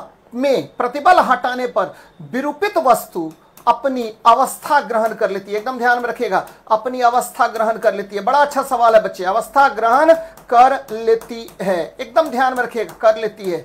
जैसे ही आप क्या करेंगे तो ठीक है, आपने प्रतिबल को हटा लेना है तो विरूपित वस्तु, कोई भी जो विकृत वस्तु है जिसको डिफॉर्म्ड आप कर दिए हैं, डिफॉर्म्ड जो बॉडी है वह अपनी ठीक है ओरिजिनल ठीक है पोजीशन को गेन कर लेगा। यहां देखिए अब आते हैं इसमें, तो इलास्टिक लिमिट का कंसेप्ट मैंने आपको बता दिया कि इलास्टिक लिमिट में when stress is removed the body, deformed body regained its shape and size है ना, पुनः अपनी प्रारंभिक अवस्था को प्राप्त कर लेता है। तो ये देखिए तार अचानक टूट जाता है बच्चे, मान लेते हैं कि रॉड था, तार खींचा तो क्या होना चाहिए, तो इलास्टिक लिमिट में अपने प्रारंभिक अवस्था में आ जाना चाहिए, टूटना नहीं चाहिए। तो ये ऑप्शन गड़बड़ है। भार तार के वजन से अधिक है, बच्चे याद रखना, इससे कोई लेना देना नहीं है। मैंने बस एक ही कहा है कि इलास्टिक लिमिट में जैसे ही आपने ठीक है प्रतिबल को हटाया है, स्ट्रेस को हटाया, बॉडी अपने ओरिजिनल शेप और साइज को ग्रहण कर लेगा, इससे कोई लेना देना नहीं है। वृद्धि तनाव के व्युत्क्रमानुपाती होता है, इससे भी कोई लेना देना आपका नहीं है, इसीलिए आंसर डायरेक्ट मार दीजिए ई नंबर बच्चे। वृद्धि तनाव के व्युत्क्रमानुपाती होता है, यानी मान लेते हैं कि स्ट्रेस स्ट्रेन जो है ठीक है आपको इनवर्सली प्रोपोर्शनल नहीं होता, ये देखिए डायरेक्टली प्रोपोर्शनल होता है। यानी स्ट्रेन क्या होगा, तो बच्चे डायरेक्टली प्रोपोर्शनल होता है किसके, तो स्ट्रेस डायरेक्टली प्रोपोर्शनल होता है स्ट्रेन के, यानी तनाव डायरेक्टली प्रोपोर्शनल होगा किसके, तो आपको विकृति के होगा है ना, stress directly proportional to strain होगा। यानी इसमें से कोई आंसर आपको नहीं है, आंसर नंबर ई मारिएगा एकदम बेधड़क होकर के। चलिए बहुत अच्छी बात है, याद बस इतना ही रखना है कि प्रत्यास्था सीमा में क्या होता है सर, है ना, तो ध्यान में रखिएगा, वेरी वेरी इंपॉर्टेंट क्वेश्चन, ठीक है, इस सेशन का सबसे लाजवाब क्वेश्चन है बच्चे। चलिए बहुत अच्छी बात है। यहां देखिए दो समान द्रव्यमान वाली वस्तुओं को आमने सामने, देखिए बड़ा अच्छा सवाल है भाई, ध्यान देना है मेरी बात पर बच्चा लोग। ये देखिए चला दो समान वस्तु, समान द्रव्यमान, ये m है और इसका मान लेते हैं वेग u1 है ना, एक और वस्तु है जिसका द्रव्यमान m है और ये u2 वेग से टकरा रहा है आमने सामने, है ना, कह रहा आमने सामने के प्रत्यास्थ टक्कर में। तो आप सभी को पता होगा कि प्रत्यास्थ टक्कर में यानी इलास्टिक कोलिजन में, प्रत्यास्थ टक्कर में ध्यान देना भाई मेरे, प्रत्यास्थ टक्कर में क्या होता है, क्या होगा, प्रत्यास्थ टक्कर में क्या होता है, इलास्टिक कोलिजन में क्या होता है, कई बार मैंने पढ़ाया इलास्टिक कोलिजन में क्या होता है, तो भाई मेरे दोनों चीज कंजर्व्ड रहता है, ठीक है, आपका मोमेंटम कंजर्व्ड रहेगा, ठीक है, संरक्षित रहेगा, और क्या होगा, तो आपका जो काइनेटिक एनर्जी है ये भी कंजर्व्ड होगा, काइनेटिक एनर्जी भी कंजर्व्ड होगा। चलिए अच्छी बात है। अब देखिए दोनों टकरा गया, तो जिसका वेग ज्यादा है, मान लीजिए u1 बड़ा है u2 से, तो क्या करेगा, तो ये ठीक है आपको ये वेग जो है u1 ठीक है u1 हो जाएगा क्या भाई, तो v2 हो जाएगा, दूसरे वस्तु का वेग हो जाएगा, और u2 बाद वाला टकराने के बाद का बात है, u2 हो जाएगा v1, यानी दोनों वेग आपस में परिवर्तित हो जाता है। है ना, एक पहला क्या हुआ, दोनों वेग बदल जाता है, ध्यान में रखिएगा। ठीक है, आमने सामने टकराने पर प्रत्यास्थ टक्कर में क्या होता है, मैंने क्या कहा कि आमने सामने टकराने पर मैंने क्या कहा कि क्या हो जाएगा, पहला चीज होगा वेग परिवर्तित, दोनों का वेग परिवर्तित हो जाएगा, दोनों का वेग परिवर्तित हो जाएगा भाई मेरे। जो धीमा है उसका वेग क्या होगा, तो अधिक, और जो क्या है आपको तीव्र है उसका वेग क्या होगा, तो धीमा हो जाएगा। ध्यान में रखना भाई मेरे, ये बहुत बड़ा इंपॉर्टेंट कंसेप्ट है। तो वेग परिवर्तित होगा, है ना, वेग परिवर्तित होगा, वेलोसिटी चेंजेस। दूसरा क्या, संवेग परिवर्तित हो जाएगा, संवेग भी चेंज हो जाएगा, है ना, जिसका आपको पता है जब वेग चेंज हो गया तो संवेग भी चेंज हो जाएगा, है ना, जिसका संवेग अधिक था उसका संवेग कम हो जाएगा, है ना, जिसका संवेग कम है उसका क्या हो जाएगा, अधिक हो जाएगा, क्योंकि द्रव्यमान तो समान है, केवल वेग बदल रहा है ना। संवेग क्या होगा, परिवर्तित, एकदम ध्यान में रखिएगा। फिर क्या होगा, काइनेटिक एनर्जी आपको परिवर्तित हो जाएगा, गतिज ऊर्जा आपका परिवर्तित हो जाएगा, एकदम ध्यान में रखिएगा। काइनेटिक एनर्जी आपका क्या होगा, चेंज हो जाएगा, परिवर्तित हो जाएगा। अब आते हैं प्रश्न पर, है ना, प्रश्न पर आइए, क्या क्या कह रहा है भाई, है ना, ये देखिए, इसको एकदम नोट डाउन कर लेना है। वेग परिवर्तित हो जाएगा, संवेग परिवर्तित हो जाएगा, गतिज ऊर्जा परिवर्तित हो जाएगा, ये तीन काम एकदम नोट डाउन कर लेना है। तो वेग व्यतिहारित होते हैं, वेलोसिटीज आर इनवर्टिंग, एकदम सही है भाई मेरे। मैंने क्या कहा कि जो तेज गति से गमन कर रहा है उसका वेग, ठीक है, कम हो जाएगा, और कम वेग से गमन कर रहा है उसका वेग अधिक हो जाएगा, संवेग भी चेंज हो जाएगा, एकदम सही। तेज गति वाली वस्तु धीमी और धीमी गति वाली वस्तु तेज हो जाएगी। आंसर क्या होगा आपका, डी नंबर हो जाएगा, एकदम ध्यान में रखना भाई मेरे, डी नंबर हो जाएगा। बड़ा अच्छा सवाल है, इसको भी नोट डाउन कर लेना भाई मेरे, है ना, इसको भी रख लीजिएगा अपने कॉपी में संग्रहित करके, बराबर आपसे क्वेश्चन पूछेगा, जैसा बताए हैं उसी तरह से डिस्कस करके रखिएगा। अगले प्रश्न पर बात करते हैं। ये देखिए, एक बल की क्रिया एवं तत्संगत प्रतिक्रिया होती है। अच्छी बात है भाई मेरे, न्यूटन का तृतीय गति नियम है। मान लीजिए एक गेंद है, ये गेंद है भाई, है ना, गेंद है, बॉल है, ये सतह पर गिरा दिए, सतह पर गिरा दिए भाई मेरे, सतह पर गिरा दिए, तो ये क्या होगा, तो ये बॉल जो है ऊपर की तरफ जाएगा। देखिए यहां पर ये एक्शन हो गया, है ना, एक्शन हो गया, हाँ, ये क्या हुआ, रिएक्शन हो गया। और एक्शन और रिएक्शन दोनों दो वस्तु पर, ये देखिए, पहला गेंद है वस्तु और दूसरा कौन है, सतह है वस्तु, है ना, तो दो वस्तुओं पर विपरीत दिशा में कार्य करता है। तो याद रखना भाई मेरे, न्यूटन के, ठीक है, न्यूटन के तृतीय गति नियम से, बराबर मैं बताता रहता हूं, न्यूटन के, ठीक है, थर्ड लॉ से क्या बात हुआ, थर्ड लॉ से, है ना, याद रखना भाई मेरे। पहला बात, ठीक है, एक्शन बराबर रिएक्शन, है ना। फिर दूसरा क्या हुआ बच्चे, दूसरा बात क्या हुआ, तो दूसरा, है ना, विपरीत दिशा में कार्य करेगा, विपरीत दिशा में, ध्यान देते चलिए, अपोजिट डायरेक्शन में कार्य करेगा, विपरीत दिशा में। तीसरा, ठीक है, दो भिन्न वस्तुओं पर कार्य करेगा, दो भिन्न वस्तुओं पर कार्य करेगा, एकदम ध्यान में रखिएगा, भिन्न वस्तु पर कार्य करता है, दो भिन्न वस्तु पर कार्य करता है, एकदम याद रखिएगा, acts on two different body, दो भिन्न वस्तु पर कार्य करता है। और लास्ट ना क्या होगा भाई मेरे, याद रखना है कि, ठीक है, परिणामी क्या होगा, परिणामी, दोनों का परिणामी, याद रखना, परिणामी जो है ये शून्य हो जाता है, यानी एक्शन प्लस रिएक्शन क्या होगा, कुल मिलाकर के शून्य हो जाता है। और यहीं से संवेग संरक्षण का सिद्धांत निकल जाता है बच्चे। तो याद रखना है, क्या मैंने कहा, ठीक है, कि एक बल की क्रिया एवं तत्संगत प्रतिक्रिया क्या होगा, एक ही वस्तु पर, गलत बात है, दो अलग अलग वस्तुओं पर, है ना, ये सही भी है ना, दो अलग अलग वस्तुओं पर कार्य करेगा, दो अलग अलग वस्तुओं पर विपरीत दिशा में कार्य करता है, तो ये पूर्णतः सही है भाई मेरी। पूर्णतः सही कौन है, तो आपको सी नंबर है, तो बेस्ट ऑप्शन यहां पर क्या होगा, तो सी नंबर होगा। ऐसे होने के लिए आप more than one of the above भी कर सकते थे, दो अलग अलग वस्तुओं पर कार्य करता है और दो अलग अलग वस्तुओं पर विपरीत दिशा में कार्य करता है ना बच्चे, तो ये भी कर सकते थे डी नंबर, लेकिन बेस्ट ऑप्शन चूज कीजिए और आपको सी नंबर ही ऑप्शन मारिएगा आंसर इसका, है ना। तो ध्यान में रखना भाई मेरी, ये भी सही है अपनी जगह पर। आगे बढ़ते हैं, प्रकाश रसायन किसके अध्ययन से संबंधित है। देखिए बड़ा अच्छा प्रश्न है, कह रहा प्रकाश रसायन, है ना, तो प्रकाश रसायन याद रखिएगा, इसको बोलते हैं फोटोकेमिकल, फोटोकेमिकल, बड़ा अच्छा सवाल है भाई मेरे, फोटोकेमिकल है ना। तो ये क्या करेगा, ध्यान में रखना है कि, ठीक है, वह अभिक्रिया एकदम समझिए अच्छे थे, वह अभिक्रिया, है ना, वह अभिक्रिया जो क्या करेगा भाई मेरे, तो या तो दृश्य प्रकाश, है ना, विजिबल लाइट, या यूवी लाइट से शुरू हो, विजिबल लाइट या यूवी लाइट से शुरू हो, यूवी लाइट के अवशोषण से शुरू हो। अब बोलिए कि सर ऐसा कौन अभिक्रिया है ना, अवशोषण से शुरू हो। बोलिए सर ठीक है, आप एग्जांपल दीजिए ना इसका। है बहुत सारी अभिक्रियाएं हैं जो क्या होगा तो आपको इसी से शुरू होगा भाई मेरे। जैसे एग्जांपल के तौर पर लीजिए, सबसे पहले आपको पता है कि प्रकाश रसायन पर आधारित अभिक्रिया कौन होगा, तो भाई मेरे इसीलिए जगह मैंने यहां छोड़ के रखा था, पहला प्रकाश संश्लेषण, है ना। जब तक ठीक है आपको फोटोन का अवशोषण नहीं करेगा क्लोरोफिल, है ना, क्लोरोफिल इलेक्ट्रॉन का एक्साइटेशन नहीं करेगा, प्रकाश संश्लेषण अभिक्रिया शुरू नहीं होगी, है ना। पहला अभिक्रिया हो गया। अब बोले कि सर दूसरा ओजोन परत का निर्माण, याद रखना भाई मेरे ये भी प्रकाश रसायन अभिक्रिया है ना। ओजोन परत का निर्माण, बराबर आपसे क्वेश्चन पूछेगा, ओजोन परत का निर्माण, ये देखिए बड़ा अच्छा बात है। आपके आंख में भी नेत्र में प्रतिबिंब का निर्माण, नेत्र के रेटिना पर प्रतिबिंब का बनना, है ना, यह भी प्रकाश रासायनिक अभिक्रिया है। रेटिना पर प्रतिबिंब बनना, ध्यान में रखना भाई मेरे, प्रतिबिंब बनना यह भी प्रकाश रासायनिक अभिक्रिया है, प्रतिबिंब बनना।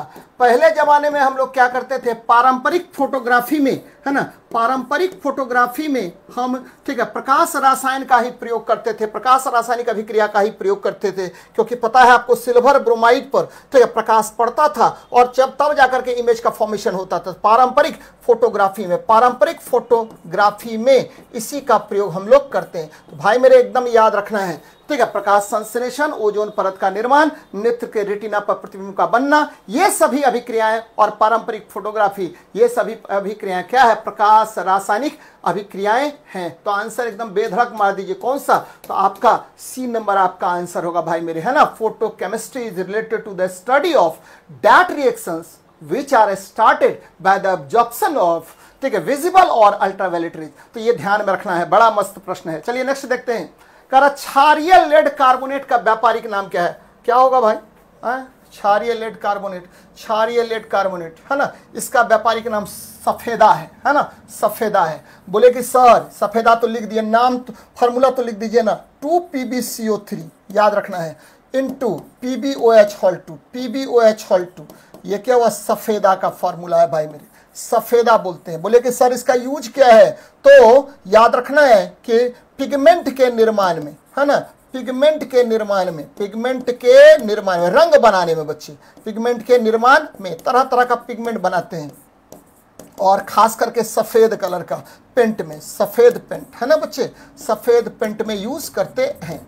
बोले कि सर सिंदूर क्या होता है, भाई मेरे सिंदूर होता है ठीक है Pb3O4, Pb3O4 को आप सिंदूर कहते हैं। लिथार्ज क्या होता है, तो ये भी होता है लेड ऑक्साइड, PbO को आप लिथार्ज कहते हैं, PbO को आप लिथार्ज कहते हैं। तो ये बड़ा इंपॉर्टेंट प्रश्न हो गया बच्चे, यानी 2PbCO3 इंटू PbOH होल 2 को आप सफेदा कहते हैं, है ना, जिसका उपयोग पिगमेंट के निर्माण में या सफेद पेंट के निर्माण में करते हैं। और सिंदूर याद रखना है Pb3O4, बहुत सारे लोग लगाते हैं इसको, तो ये भी ध्यान में आपको रखनी चाहिए। चलिए अगले प्रश्न पर बात करते हैं, कारण निम्नलिखित में से कौन सा समीकरण ब्रैग नियम को प्रदर्शित करता है, which of the following equation represents the Bragg rule.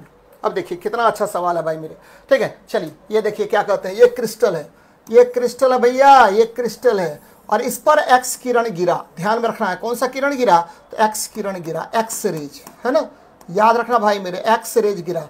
और एक्स रेज की खोज किसने की थी, तो एक्स रेज की खोज की थी रोंटगन ने, इस पर गिरा तो ये डिफ्रैक्ट हो गया भाई मेरे। ये क्रिस्टल, बहुत सारा क्रिस्टल है, क्रिस्टल से टकराने के बाद ये कुछ कोण से मुड़ गया, है ना, तो जितने कोण से मुड़ा भाई मेरे ये एक्स किरण, ठीक है, उसी को मेजरमेंट करने के लिए n लैम्डा बराबर 2d साइन थीटा दिया था, किसने, तो ब्रैग ने दिया था। ध्यान में रखिएगा किसने दिया, तो ब्रैग ने दिया था। तो ये किस पर आधारित है, तो याद रखिएगा एक्स किरण के, याद रखना है एक्स किरण के, है ना, किरण के क्रिस्टल पर पड़ने पर, क्रिस्टल पर पड़ने पर, ध्यान में रखे बच्चे, क्रिस्टल पर पड़ने पर उसका कुछ कोण से मुड़ जाना, कुछ कोण से मुड़ जाना, एकदम ध्यान में रखिएगा, कुछ कोण से मुड़ना, कुछ कोण से मुड़ना, यही क्या कहलाता है, तो भाई मेरे यही कहलाता है आपको, है आपको कहलाता है को से मुड़ना, ये कहलाता है एक्स रे का विवर्तन, एक्स रेज का विवर्तन डिफ्रैक्शन ऑफ एक्स रेज कहलाता है। और यह सिद्ध किया था किसने, यानी डिफ्रैक्शन ऑफ एक्स रेज कहलाएगा। और ये किस नियम के द्वारा प्रूव्ड किया गया, तो डिफ्रैक्शन ऑफ एक्स रेज ये किस नियम के द्वारा प्रूव्ड किया गया, तो भाई मेरे यह ब्रैग के नियम, ब्रैग बोलते हैं, ब्रैग के नियम द्वारा प्रूव्ड किया गया। एकदम ध्यान में रखिए, बैग नहीं होता है, ब्रैग, ब्रैग्स रूल के द्वारा इसको प्रूव्ड किया गया। और ये क्या है, तो बच्चे एन लैम्डा बराबर 2d sin theta, N lambda बराबर 2d sin थीटा। ये देखिए एन लैम्डा बराबर 2d sin theta, N lambda बराबर क्या होगा 2d sin थीटा। बोले कि सर ये क्या है, तो एन तो नंबर ऑफ वेवलेंथ है ना। ये देखिए तरंग दैर्ध्य है ना, तरंग दैर्ध्य है, और तरंग दैर्ध्य बच्चे वेवलेंथ तरंग दैर्ध्य, और 2d क्या हुआ, तो जितने डिस्टेंस से, ठीक है, वह क्या हुआ डिफ्रैक्ट हो रहा है, वो हो गया। और साइन थीटा आपको एंगल ऑफ डिफ्रैक्शन है, एंगल ऑफ डिफ्रैक्शन है। तो बातें याद रखना है भाई मेरे, बहुत इंपॉर्टेंट है, एन लैम्डा बराबर 2d sin थीटा। चलिए नेक्स्ट देखते हैं, कह रहा दूध क्या है, भाई मेरे दूध क्या होता है। अच्छी बात है, दूध है क्या, तो दूध है, याद रखिएगा, यह पायस कोलाइड है, यह पायस कोलाइड है। बड़ा अच्छा प्रश्न है, यह पायस कोलाइड है ना, इसको बोलते हैं इमल्सन, इमल्सन कोलाइड है, इमल्सन कोलाइड है, याद रखिएगा इमल्सन कोलाइड है। चलिए अच्छी बात है, कौन सा कोलाइड है भैया, तो ये इमल्सन कोलाइड है। और इमल्सन क्या होता है, तो इमल्सन होता है लिक्विड प्लस लिक्विड को मिश्रित कर दिए तो ये इमल्सन बन गया, लिक्विड प्लस लिक्विड को मिश्रित कर दिए तो ये इमल्सन बन गया। ध्यान में रखिएगा, इमल्सन कोलाइड क्या होता है, तो लिक्विड को लिक्विड से मिश्रित कर दिए तो ये आपको इमल्सन कोलाइड हो जाता है, यानी द्रव में द्रव का विलयन होगा, द्रव में द्रव का विलयन होता है। ध्यान में रखना भाई मेरे। अब यहां पर 2-3 बातें जो आपको रेगुलर पूछता है, दूध है ना, दूध जो है, ठीक है, ये किसका स्रोत होता है, ध्यान में रखिएगा, दूध का, ठीक है, दूध का पीलापन, अगर दूध में देखिएगा पीलापन, बहुत ज्यादा पीलापन होता है, ये किसकी वजह से, तो भाई मेरे दूध में पीलापन, ठीक है, आपको याद रखना है कि दूध में जो पीलापन होता है राइबोफ्लेविन के कारण, राइबोफ्लेविन के कारण होता है। ध्यान में रखिए भाई मेरे, है ना। आपको उजलापन किसके वजह से, उजला रंग कैसा हो, किसके वजह से होगा, तो आपको पता है कि दूध में केसीन प्रोटीन पाया जाता है, जिसके कारण, केसीन के कारण उसका उजला रंग होता है। बच्चे ये सब बराबर पूछता है, दूध किसका स्रोत है, तो भाई मेरे बहुत सारा चीज का स्रोत है, विटामिन, विटामिन का भी स्रोत है ना, याद रखिएगा विटामिन का भी स्रोत है। दूध कार्बोहाइड्रेट भी पाया जाता है, दूध में प्रोटीन भी पाया जाता है ना, दूध में और भी बहुत सारी चीजें पाई जाती हैं, लेकिन दूध में क्या नहीं पाया जाता है, तो विटामिन सी और लोहा नहीं पाया जाता है, नहीं पाया जाता। बराबर आपसे क्वेश्चन पूछेगा, नहीं पाया जाता है, कौन कौन, तो भाई मेरे 2 चीज नहीं पाया जाएगा, विटामिन सी और लोहा नहीं पाया जाता है। तो बराबर आपसे क्वेश्चन पूछता है, तो ये ध्यान में आपको रखनी चाहिए। अच्छा, दूध जो है, ठीक है, जनरली आपको, ठीक है, भैंस, गाय, ठीक है, भैंस, गाय और भी बहुत सारी चीजों से प्राप्त होता है ना दूध। आजकल क्या होता है, तो दूध का पौष्टिरीकरण करते हैं, दूध का पौष्टिरीकरण करते हैं, आप लोग जानते होंगे दूध का क्या करते हैं, तो पौष्टिरीकरण का किया जाता है, पौष्टिरीकरण करते हैं। और दूध का जब पौष्टिरीकरण करते हैं तो याद रखिएगा कि इसको 2 तरीके से आप गर्म करते हैं, एक तो 60 से 62 डिग्री सेल्सियस पर, है ना, ध्यान में रखिएगा 60 से 62 डिग्री या 62 डिग्री सेल्सियस पर कितने तापमान तक, तो 30 मिनट तक गर्म करते हैं। ध्यान में रखना भाई मेरे, ठीक है, 62 डिग्री सेल्सियस पर 30 मिनट तक गर्म, है ना, 30 मिनट तक गर्म करते हैं, तक गर्म, है ना। और क्या होगा, तो बच्चे, ठीक है, 72 डिग्री सेल्सियस पर, केवल 72 डिग्री सेल्सियस पर 15, ठीक है, सेकेंड तक गर्म करते हैं, 15 सेकेंड तक गर्म करते हैं। ध्यान में रखिए, गर्म करते हैं, और इस प्रक्रिया को आप पौष्टिरीकरण कहते हैं, और लंबे समय तक दूध को सुरक्षित रखते हैं। फिर से मैं रिपीट कर रहा हूं, दूध के पौष्टिरीकरण में एक विधि है 62 डिग्री सेल्सियस पर 30 मिनट तक गर्म कर ठंडा करना, है ना, अपने ठंडा होने दिए, ठंडा करना। चलिए अच्छी बात है, और इसको बोलते हैं आपको, ठीक है, लो टेम्परेचर हाई टाइम, ठीक है, पॉस्चराइजेशन। और ये देखिए 72 डिग्री सेल्सियस पर 15 सेकेंड तक आप गर्म करेंगे और तब जाके तुरंत ठंडा कर देते हैं। इसको क्या बोलते हैं, तो तुरंत ठंडा। इसको कौन सा मेथड बोलते हैं, तो इसको मेथड बोलते हैं भाई मेरे, ठीक है, high temperature low time, high temperature low time कहते हैं, है ना, पौष्टिरीकरण कहा जाता है, जिससे लंबे समय तक दूध को सुरक्षित रखा जाता है। बच्चे, ठोस में द्रव का विलयन, ध्यान में रखिएगा, ठोस में अगर द्रव का विलयन है, ठोस में द्रव का विलयन है तो इसको जेल कोलाइड कहते हैं, जेल कोलाइड कहते हैं। ध्यान में रखिएगा, जैसे मक्खन, जैसे पनीर, है ना, तो मक्खन पनीर इसी में आएगा बच्चे, मक्खन और पनीर इसी में आएगा, यानी ठोस में द्रव का परिक्षेपण करते हैं, है ना, ध्यान में रखिएगा। Jail collide. गैस में ठोस का परिक्षेपण इसको क्या कहते हैं, तो एरोसोल कोलाइड कहते हैं, एरोसोल कोलाइड कहते हैं, ध्यान में रखिएगा। जैसे ठीक है धुआं, है ना, धुआं, ध्यान में रखना भाई मेरे, गैस में ठोस का परिक्षेपण है। तो ये बार बार आपसे क्वेश्चन पूछेगा कि जेल कोलाइड क्या होता है, एरोसोल कोलाइड क्या होता है, दूध क्या है, तो इस तरह का प्रश्न आपसे बराबर आपसे क्वेश्चन पूछता है।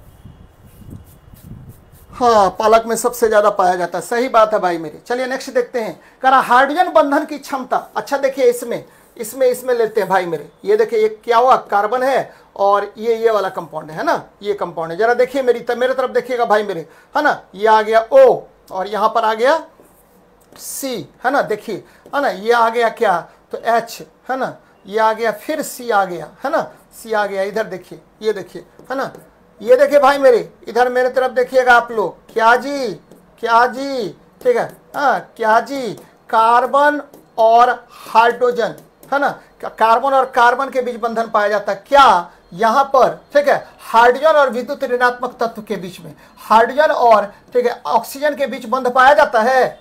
हाइड्रोजन और ऑक्सीजन के बीच बंध है, नहीं है। कार्बन और कार्बन के बीच में ऑक्सीजन है, कार्बन और ऑक्सीजन के बीच में बंध है ना, कार्बन और ऑक्सीजन के बीच में बंध है ना, यानी यहां पर हाइड्रोजन बंधन नहीं पाया जाता। ध्यान में रखें भाई मेरे, यहां कार्बन और हाइड्रोजन के बीच में बंधन पाया जाता है, और ठीक है यहां जो है आपको कार्बन ऑक्सीजन कार्बन से जुड़ा हुआ है, न कि हाइड्रोजन से जुड़ा हुआ है। हाइड्रोजन बंधन में कैसे बंधन बनता है, तो हाइड्रोजन और ठीक है और इलेक्ट्रोनिगेटिव एलिमेंट, याद रखिएगा इलेक्ट्रोनिगेटिव एलिमेंट में कौन कौन आएगा, तो या तो फ्लोरीन आ जाएगा, या क्या आएगा, तो नाइट्रोजन आएगा, या ऑक्सीजन आएगा, के बीच बंधन, है ना, इसी को बोलते हैं हाइड्रोजन बंधन। ध्यान में रखेगा, के बीच बंधन। जब भी हाइड्रोजन बंधन आएगा भाई मेरे, तो किसके बीच बंधन होगा, तो हाइड्रोजन और विद्युत ऋणात्मक तत्व के बीच बंधन।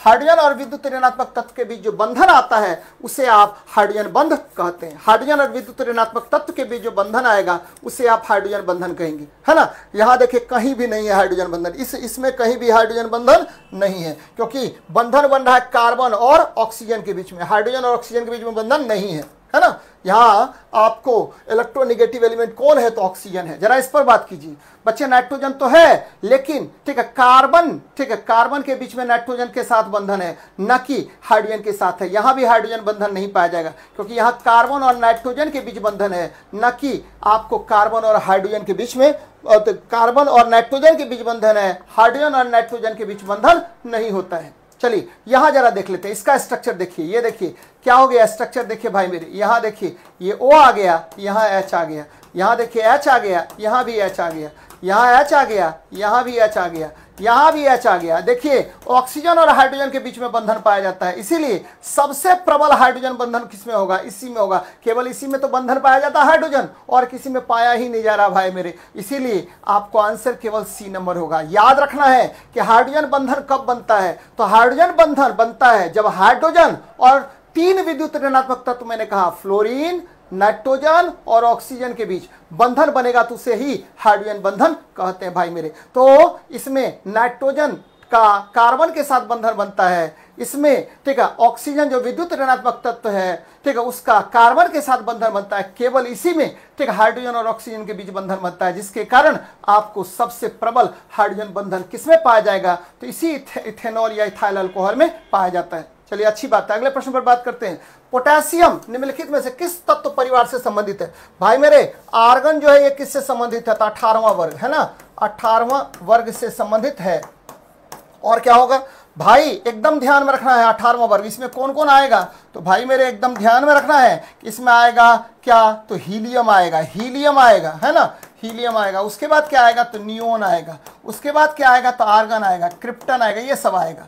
क्षारीय धातु की बात कर रहे हैं, ये फर्स्ट वर्ग का तत्व है, फर्स्ट वर्ग का तत्व। इसमें कौन आएगा, वर्ग का तत्व, इसमें कौन कौन आता है भाई मेरे, तो लिथियम आता है ना, सोडियम आता है, लिथियम सोडियम, क्या आएगा, ठीक है lithium sodium, potassium, rubidium, caesium और फ्रांसीसियम। ये देखिए ये कुल मिलाकर के 6 तत्व इस वर्ग में आते हैं। क्षारीय मृदा धातु द्वितीय वर्ग का तत्व है, द्वितीय वर्ग का तत्व है, द्वितीय वर्ग का तत्व, सेकेंड ग्रुप एलिमेंट है, द्वितीय वर्ग का तत्व है। और इसमें कौन कौन आएगा, तो भाई मेरे बेरिलियम आएगा, है ना, मैग्नीशियम आएगा, कैल्शियम आएगा, स्ट्रोंशियम आएगा, बेरियम आएगा, है ना, और अंत में रेडियम आएगा। तो ये देखिए ये सब तत्व क्या है, तो क्षारीय मृदा धातु होते हैं। कह रहा है पोटेशियम, तो पोटेशियम क्षारीय धातु ही होगा। पोटेशियम जो है याद रखना है परमाणु संख्या इसके 19 होते हैं, और भाई मेरे ये सबसे क्रियाशील धातु है।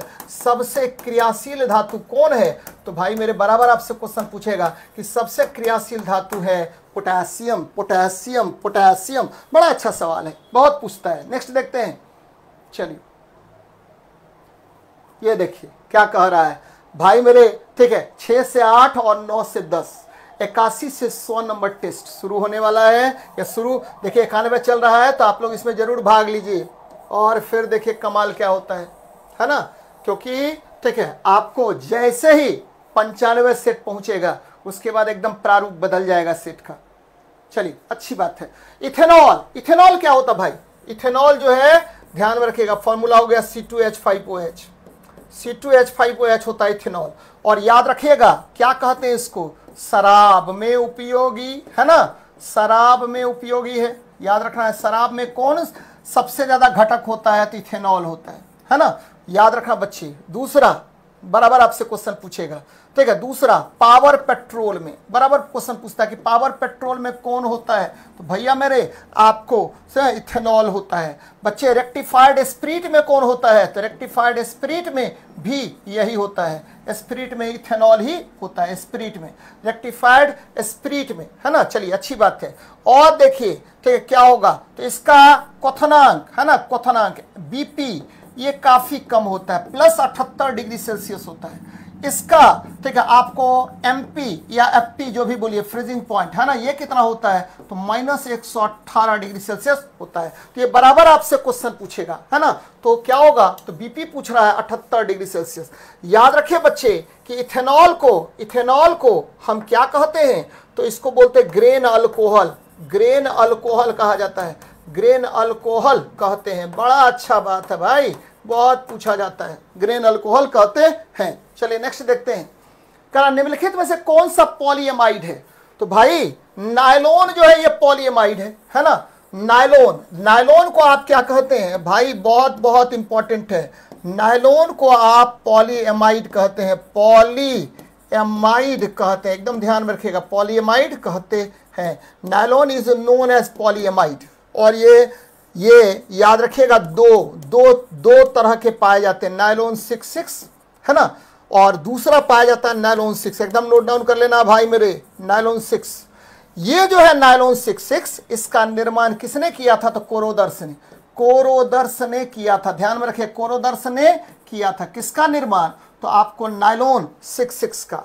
और ये भी ध्यान में रखना है कि नायलॉन 66 जो है ये किसका बना है, तो ये दो चीज का बना है, हेक्सामिथिलीन डायमीन, हेक्सामिथिलीन डायमीन, और किसका, तो प्लस एडिपिक एसिड का, प्लस एडिपिक एसिड का बना होता है, एडिपिक एसिड का बना होता है। हेक्सामिथिलीन डायमीन प्लस एडिपिक एसिड के बने होते हैं, कौन, तो नायलॉन 66।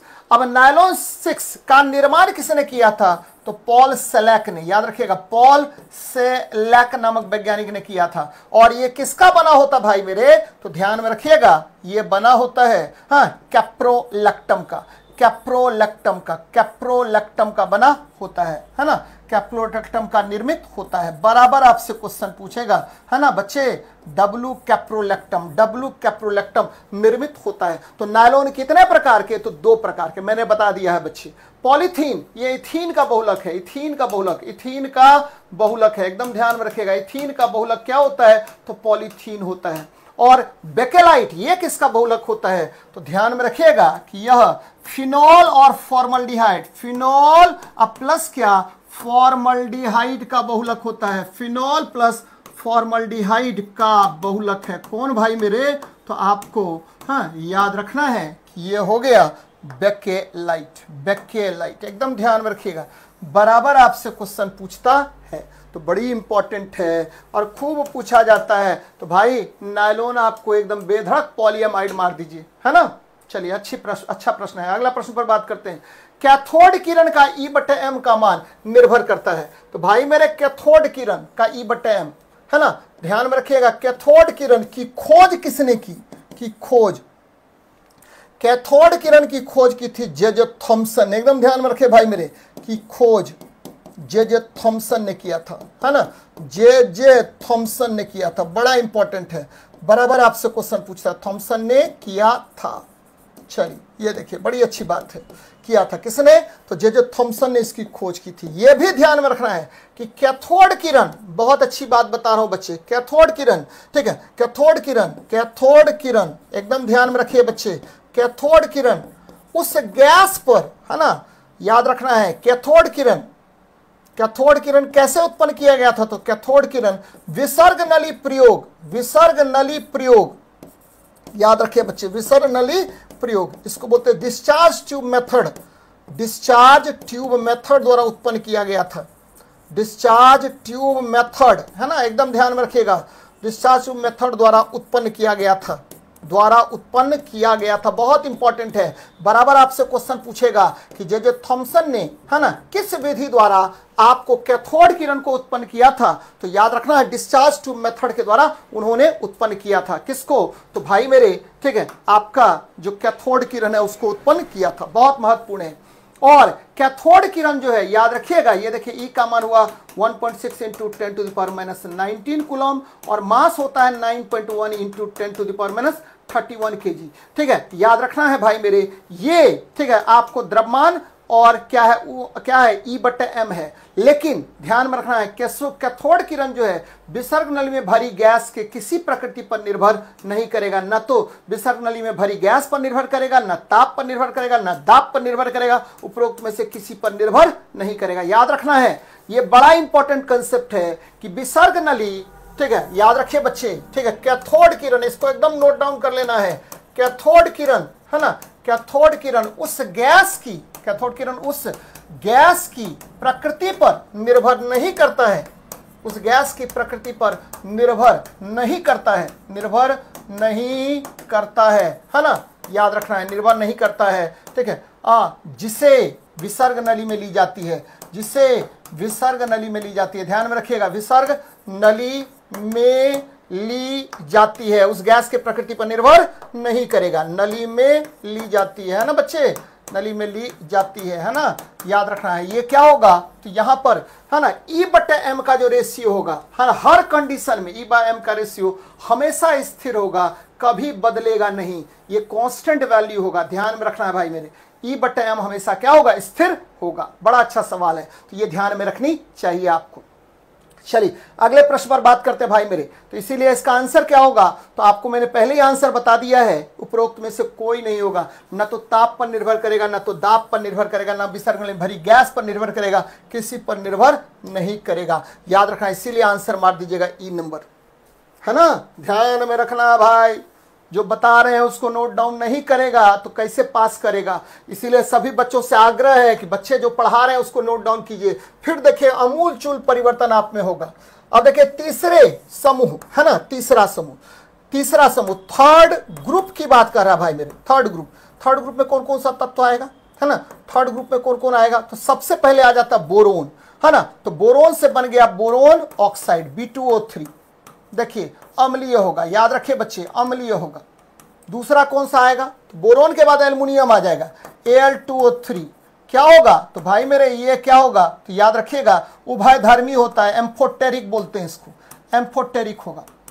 हाँ ठीक है, बोरोन हो गया, एल्युमिनियम होगा। उसके बाद क्या आएगा भाई मेरे, तो याद रखिएगा कि बोरोन एल्युमिनियम, उसके बाद आएगा, है ना, आपको gallium oxide Ga2O3, gallium oxide आ गया। ये कैसा होगा, तो ये भी उभयधर्मी होगा, ध्यान में रखेगा, एम्फोटेरिक होगा, है ना, याद रखना भाई मेरे, एम्फोटेरिक ही ये भी होगा, एम्फोटेरिक होगा। इसके बाद कौन आएगा, तो याद रखना है कि गैलियम के बाद boron aluminium gallium, third group की बात कर रहे हैं बच्चे, है ना, बोरोन एल्युमिनियम, ठीक है, गैलियम। उसके बाद कौन आएगा, तो दो चीज और आ जाएगा, इंडियम और टेल्यूरियम। तो इंडियम ऑक्साइड In2O3 ये भी एम्फोटेरिक ही होगा, है ना, और अंत में आ जाएगा कौन भाई, तो अंत में आ जाएगा टेल्यूरियम, ठीक है, टेल्यूरियम Tl2O3। और ये क्या होगा, तो भाई मेरे ये क्षारीय होगा, बेसिक होता है, है ना, तो तो ध्यान में रखिएगा ये वर्ग है, थर्ड वर्ग का तत्व है। चलिए फोर्थ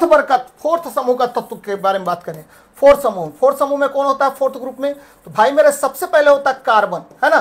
तो कार्बन का 2 ऑक्साइड बनता है, कौन कौन? तो एक तो CO2 बना, CO2 बनेगा तो अम्लीय होगा, ध्यान में रखिएगा। CO2 बनेगा तो अम्लीय, और CO अगर बन गया तो उदासीन होता है। बार बार क्वेश्चन पूछेगा कि CO कार्बन मोनोऑक्साइड कैसा प्रकृति का होता है? तो उदासीन प्रकृति का होता है। कार्बन हो गया। उसके बाद देखिए सिलिकॉन आ जाइए। सिलिकॉन ऑक्साइड क्या होता है? कार्बन के बाद आ गया सिलिकॉन। सिलिकॉन ऑक्साइड क्या होगा भाई मेरे? तो याद रखना है कि ये हो जाएगा, तो ये भी अम्लीय मान लेते हैं, अम्लीय मान लीजिए, है ना। उसके बाद क्या होगा? तो कार्बन सिलिकॉन, उसके बाद आ गया कौन? तो सिलिकॉन के बाद, ठीक है भाई मेरे, कार्बन हो गया, उसके बाद सिलिकॉन आ गया, है ना। उसके बाद क्या आएगा? तो उसके बाद आएगा कार्बन के बाद सिलिकॉन, सिलिकॉन के बाद, है ना। तो एक दो और देख लेते हैं, जैसे जर्मेनियम, है ना, जर्मेनियम आ गया, Ge2O3, तो ये उभयधर्मी होता है, उभयधर्मी हो गया, उभयधर्मी। फिर आइए भाई, इसके बाद क्या होगा? ठीक है, इसके बाद आएगा लेड, PbO2, है ना। ये क्या होगा? तो पहले तो टीन आएगा 50, है ना, टीन आएगा, SnO2। तो ये SnO2 आपको पता है ये भी उभयधर्मी होता है, उभयधर्मी होता है, ध्यान में रखना भाई मेरे। और अंत में लेड पर आ गया PbO2, तो ये भी क्या होगा? तो ध्यान में रखिएगा ये भी उभयधर्मी होता है, ये भी उभयधर्मी होता है। तो आपको याद रखना है कि क्या होगा भाई, ठीक है। तीसरे और चौथे समूह के मैक्सिमम तत्व जितने भी हैं सब हमने आपको बता दिया, और ये या तो बेसिक है या एसिडिक है, बेसिक है या एसिडिक है, या ये एम्फोटेरिक भी होता है। ये बेसिक, ठीक है, आपको एसिडिक, और क्या होता है? तो एम्फोटेरिक भी होता है, तरह तरह के होते हैं। तो एम्फोटेरिक तो दोनों हो जाएगा, बेसिक भी होगा और एसिडिक भी होगा, ध्यान में रखिएगा। लेकिन एक चीज आपको याद रखना है भाई मेरे, क्या याद रखना है? कि धातु के ऑक्साइड कैसी प्रकृति? तो धातु का ऑक्साइड होता है, ध्यान में रखिएगा, क्षारीय होता है ना। चलिए, अधातु के ऑक्साइड कैसा होगा? तो अधातु के ऑक्साइड क्या होता? अम्लीय होता। अधातु के ऑक्साइड क्या होगा? तो अम्लीय होता, ध्यान में रखना भाई मेरे, अम्लीय होता है। चलिए, अच्छी बात है, ठीक है, अम्लीय होता है। लेकिन एक चीज याद रखना है, कौन कौन? तो Al2O3, ध्यान में रखिएगा। फिर क्या? ZnO2, है ना, ZnO2 जिंक ऑक्साइड हो गया, या ZnO भी कह सकते हैं, ZnO ही करिए, ZnO। फिर क्या लीजिए बच्चे? PbO, है ना, PbO लिथार्ज भी कर सकते हैं, या PbO2 भी कर सकते हैं, या एक और लेते हैं क्या? तो ये देखिए SnO2, है ना, टिन ऑक्साइड, है ना। तो ये सभी जो होते हैं क्या होते हैं? तो भाई ये सभी हो गया उभयधर्मी। कैसी प्रकृति? उभयधर्मी होता है। तो ये सब नोट डाउन कर लेना है, बराबर आपसे क्वेश्चन इस तरह का पूछेगा और आप कंफ्यूज नहीं होना है आपको। नेक्स्ट देखते हैं, कारण मोमबत्ती बनाने के लिए प्रयुक्त मोम क्या होता है? भाई मेरे मोम जो होता है, मोम को क्या बोलते हैं? तो मोम जो होता है उसको वैक्स कहते हैं, वैक्स, है ना। तो वैक्स कहते हैं। ये देखिए मोम किसका बना होता भाई मेरे? तो मोम मतलब वैक्स, और वैक्स बना होता दो चीज का। पहला एलिफेटिक हाइड्रोकार्बन का, एलिफेटिक मतलब क्या हुआ? ठीक है, एलिफेटिक हाइड्रोकार्बन का, हाइड्रोकार्बन। एलिफेटिक का मतलब क्या हुआ? तो इसमें कार्बन इस तरह से, ठीक है, आपको श्रेणीबद्ध क्रम में जुड़ा हो रहता है, सीरीज क्रम में। और कितना कार्बन होता है? तो 20 से 40 कार्बन होता है, ध्यान में रखिएगा। ये भी क्वेश्चन पूछा हुआ है कि मोम जो है एलिफेटिक कार्बन का बना होता है, जो श्रेणीबद्ध होता है, जो, ठीक है, आपको कितने कार्बन परमाणु का होता है? तो लगभग 20 से 40 कार्बन परमाणु का होगा। और ये भी ध्यान में रखना है कि ये पैराफिन वैक्स का बनता है, पैराफिन वैक्स का बनता है ना, पैराफिन वैक्स का बनता है। और या ये क्या बनेगा? तो इसमें पैराफिन वैक्स एवं एस्टियरिक एसिड होता है। मोम को ढालने के लिए आप एस्टियरिक एसिड का प्रयोग करते हैं, तो ये ध्यान में रखिएगा। यानी मोम किसका बना होता है? तो पहला तो एलिफेटिक हाइड्रोकार्बन, दूसरा पैराफिन वैक्स, और एस्टियरिक एसिड का बना होगा भाई। तो अब देखिए प्रश्न पर आइए, कह रहा है कि मोमबत्ती बनाने के लिए किसका प्रयोग करते हैं? मोम रासायनिक दृष्टि से एक मिश्रण है, किसका? एलिफेटिक हाइड्रोकार्बन, ये सही है। और फिर मैंने क्या कहा कि ये पैराफिन, मोम और एस्टियरिक एसिड, ये भी संभव है बच्चे। तो दोनों आंसर होगा। आंसर मारिएगा डी नंबर। क्या मारिएगा? डी नंबर आपका आंसर होगा। बहुत इंपॉर्टेंट सवाल है बच्चे, बराबर पूछता है। नेक्स्ट देखते हैं, किसी तत्व की परमाणु की दूसरी कक्षा में इलेक्ट्रॉन की अधिकतम संख्या क्या होती है? बच्चे नंबर ऑफ इलेक्ट्रॉन्स, ठीक है, इन एन ऑर्बिट कितना होगा? कक्षा में इलेक्ट्रॉन की संख्या, कक्षा में इलेक्ट्रॉन की संख्या, कक्षा में इलेक्ट्रॉन की संख्या अधिकतम कितनी होती है? तो भाई आपको पता है अच्छे से 2n² होता है ना। तो 2 गुना क्या होगा, किस कक्षा की बात कर रहा है? दूसरी कक्षा की। तो 2 का स्क्वायर ये 8 हो जाएगा। भाई ये किसके अनुसार? तो बोरबरी के अनुसार। किसके अनुसार? तो बोरबरी के अनुसार आपको कक्षा में महत्तम इलेक्ट्रॉन की संख्या 2n² होता है। और पहले कक्षा में कितना इलेक्ट्रॉन भाई? तो पहला कक्षा K होता है, तो इसमें ठीक है आपको क्या होगा? तो 2 इलेक्ट्रॉन होगा। दूसरा कक्षा L होता है, इसमें 8 इलेक्ट्रॉन होता है। ठीक है, तीसरा कक्षा M होता है, इसमें 18 इलेक्ट्रॉन होता है। तो ध्यान में रखना भाई मेरे, KLMNOP ये करते रहिए आप, है ना। तो ध्यान में रखना है दूसरी कक्षा में महत्तम 8 इलेक्ट्रॉन होंगे। नेक्स्ट देखिए, मुख्य क्वांटम संख्या क्या प्रदर्शित करता है? तो भाई मेरे मुख्य क्वांटम संख्या, मुख्य क्वांटम संख्या क्या प्रदर्शित करेगा? मुख्य क्वांटम संख्या, इसको बोलते हैं प्रिंसिपल क्वांटम नंबर, और इसको n द्वारा डिनोट करते हैं। यह ठीक है, यह आपको त्रिज्या याद रखिएगा, त्रिज्या, ऊर्जा एवं ठीक है कक्षा में महत्तम इलेक्ट्रॉन की संख्या, कक्षा में महत्तम इलेक्ट्रॉन की संख्या बताता है। महत्तम इलेक्ट्रॉन की संख्या बताता है। ध्यान में रखिएगा, ये 3 चीज बताएगा, बताता है। ध्यान में रखना भाई मेरे, क्या क्या बताएगा? तो 3 चीज बताएगा भाई मेरे। कौन कौन? तो भाई पहला चीज बता रहा है क्या? बताता है। पहला चीज क्या बता रहा है? तो पहला चीज बता रहा है कक्षा की त्रिज्या। दूसरा क्या बता रहा है? कक्षा की ऊर्जा। तीसरा क्या बता रहा है? कक्षा में महत्तम इलेक्ट्रॉन की संख्या, यानी total number of electrons in an orbit के बारे में बताता है। तो प्रिंसिपल क्वांटम नंबर n होता है, या इलेक्ट्रॉन से नाभिक की दूरी बताएगा, यानी त्रिज्या बताएगा। चल भाई अब देखिए क्या करते हैं। मुख्य सेल में इलेक्ट्रॉनों की संख्या, अरे बाबा रे बाबा, मुख्य सेल में महत्तम इलेक्ट्रॉन की संख्या बताता है, न कि इलेक्ट्रॉनों की संख्या बताएगा। महत्तम इलेक्ट्रॉनों की संख्या बताता है, maximum number of electrons in orbit बताएगा। तो ये नहीं होगा, है ना। ऑर्बिटलों का आकार, ऑर्बिटलों का आकार कौन बताता है? तो दिगांशी क्वांटम संख्या, दिगांशी क्वांटम संख्या बताता, दिगांशी क्वांटम संख्या बताता। ध्यान में रखना भाई मेरे, कौन सा संख्या बताएगा? तो दिगांशी या एजीमुथल क्वांटम नंबर ये बताता है। तो ये भी नहीं होगा, आंसर केवल 1 नंबर होगा भाई, है ना। तो एकदम याद रखना है कि सर कैसे बता रहे हैं, सर कैसे पकड़ रहे हैं क्वेश्चन को। नहीं पकड़ेगा तो फिर गड़बड़ हो जाएगा भाई। अधिकांश बैक्टीरिया जो पौधों की बीमारियों का कारण बनते हैं किस समूह में आते हैं? देखिए बड़ा अच्छा प्रश्न है भाई, थोड़ा सा देखना पड़ेगा इसमें, है ना। 2 बातें कर रहे हैं, एक होता है ग्राम पॉजिटिव और दूसरा होता है ग्राम निगेटिव। कैसे पकड़ेगा कि ग्राम पॉजिटिव है ग्राम निगेटिव है? ध्यान दीजिए बच्चे, एक ग्राम स्टेन होता है, ध्यान में रखिएगा। ग्राम स्टेन, बोले कि सर ये क्या है ना। ग्राम स्टेन क्या होता है? तो भाई मेरे ग्राम स्टेन जो है ये होता है आपको याद रखना है कि वायलेट, वायलेट ठीक है, हाँ वायलेट ये होता है पिगमेंट होता है, वायलेट पिगमेंट होता है ना, वायलेट पिगमेंट होता है। ये हम डाल देते हैं किस पर? बैक्टीरिया पर। ध्यान रखिए बच्चे, बैक्टीरिया पर डालते हैं। और बैक्टीरिया 2 प्रकार के होते हैं, एक हो गया कौन? तो भाई एक हो गया ग्राम पॉजिटिव, जरा मेरी इस बात समझिएगा, हाँ ग्राम पॉजिटिव। दूसरा होता है ग्राम निगेटिव।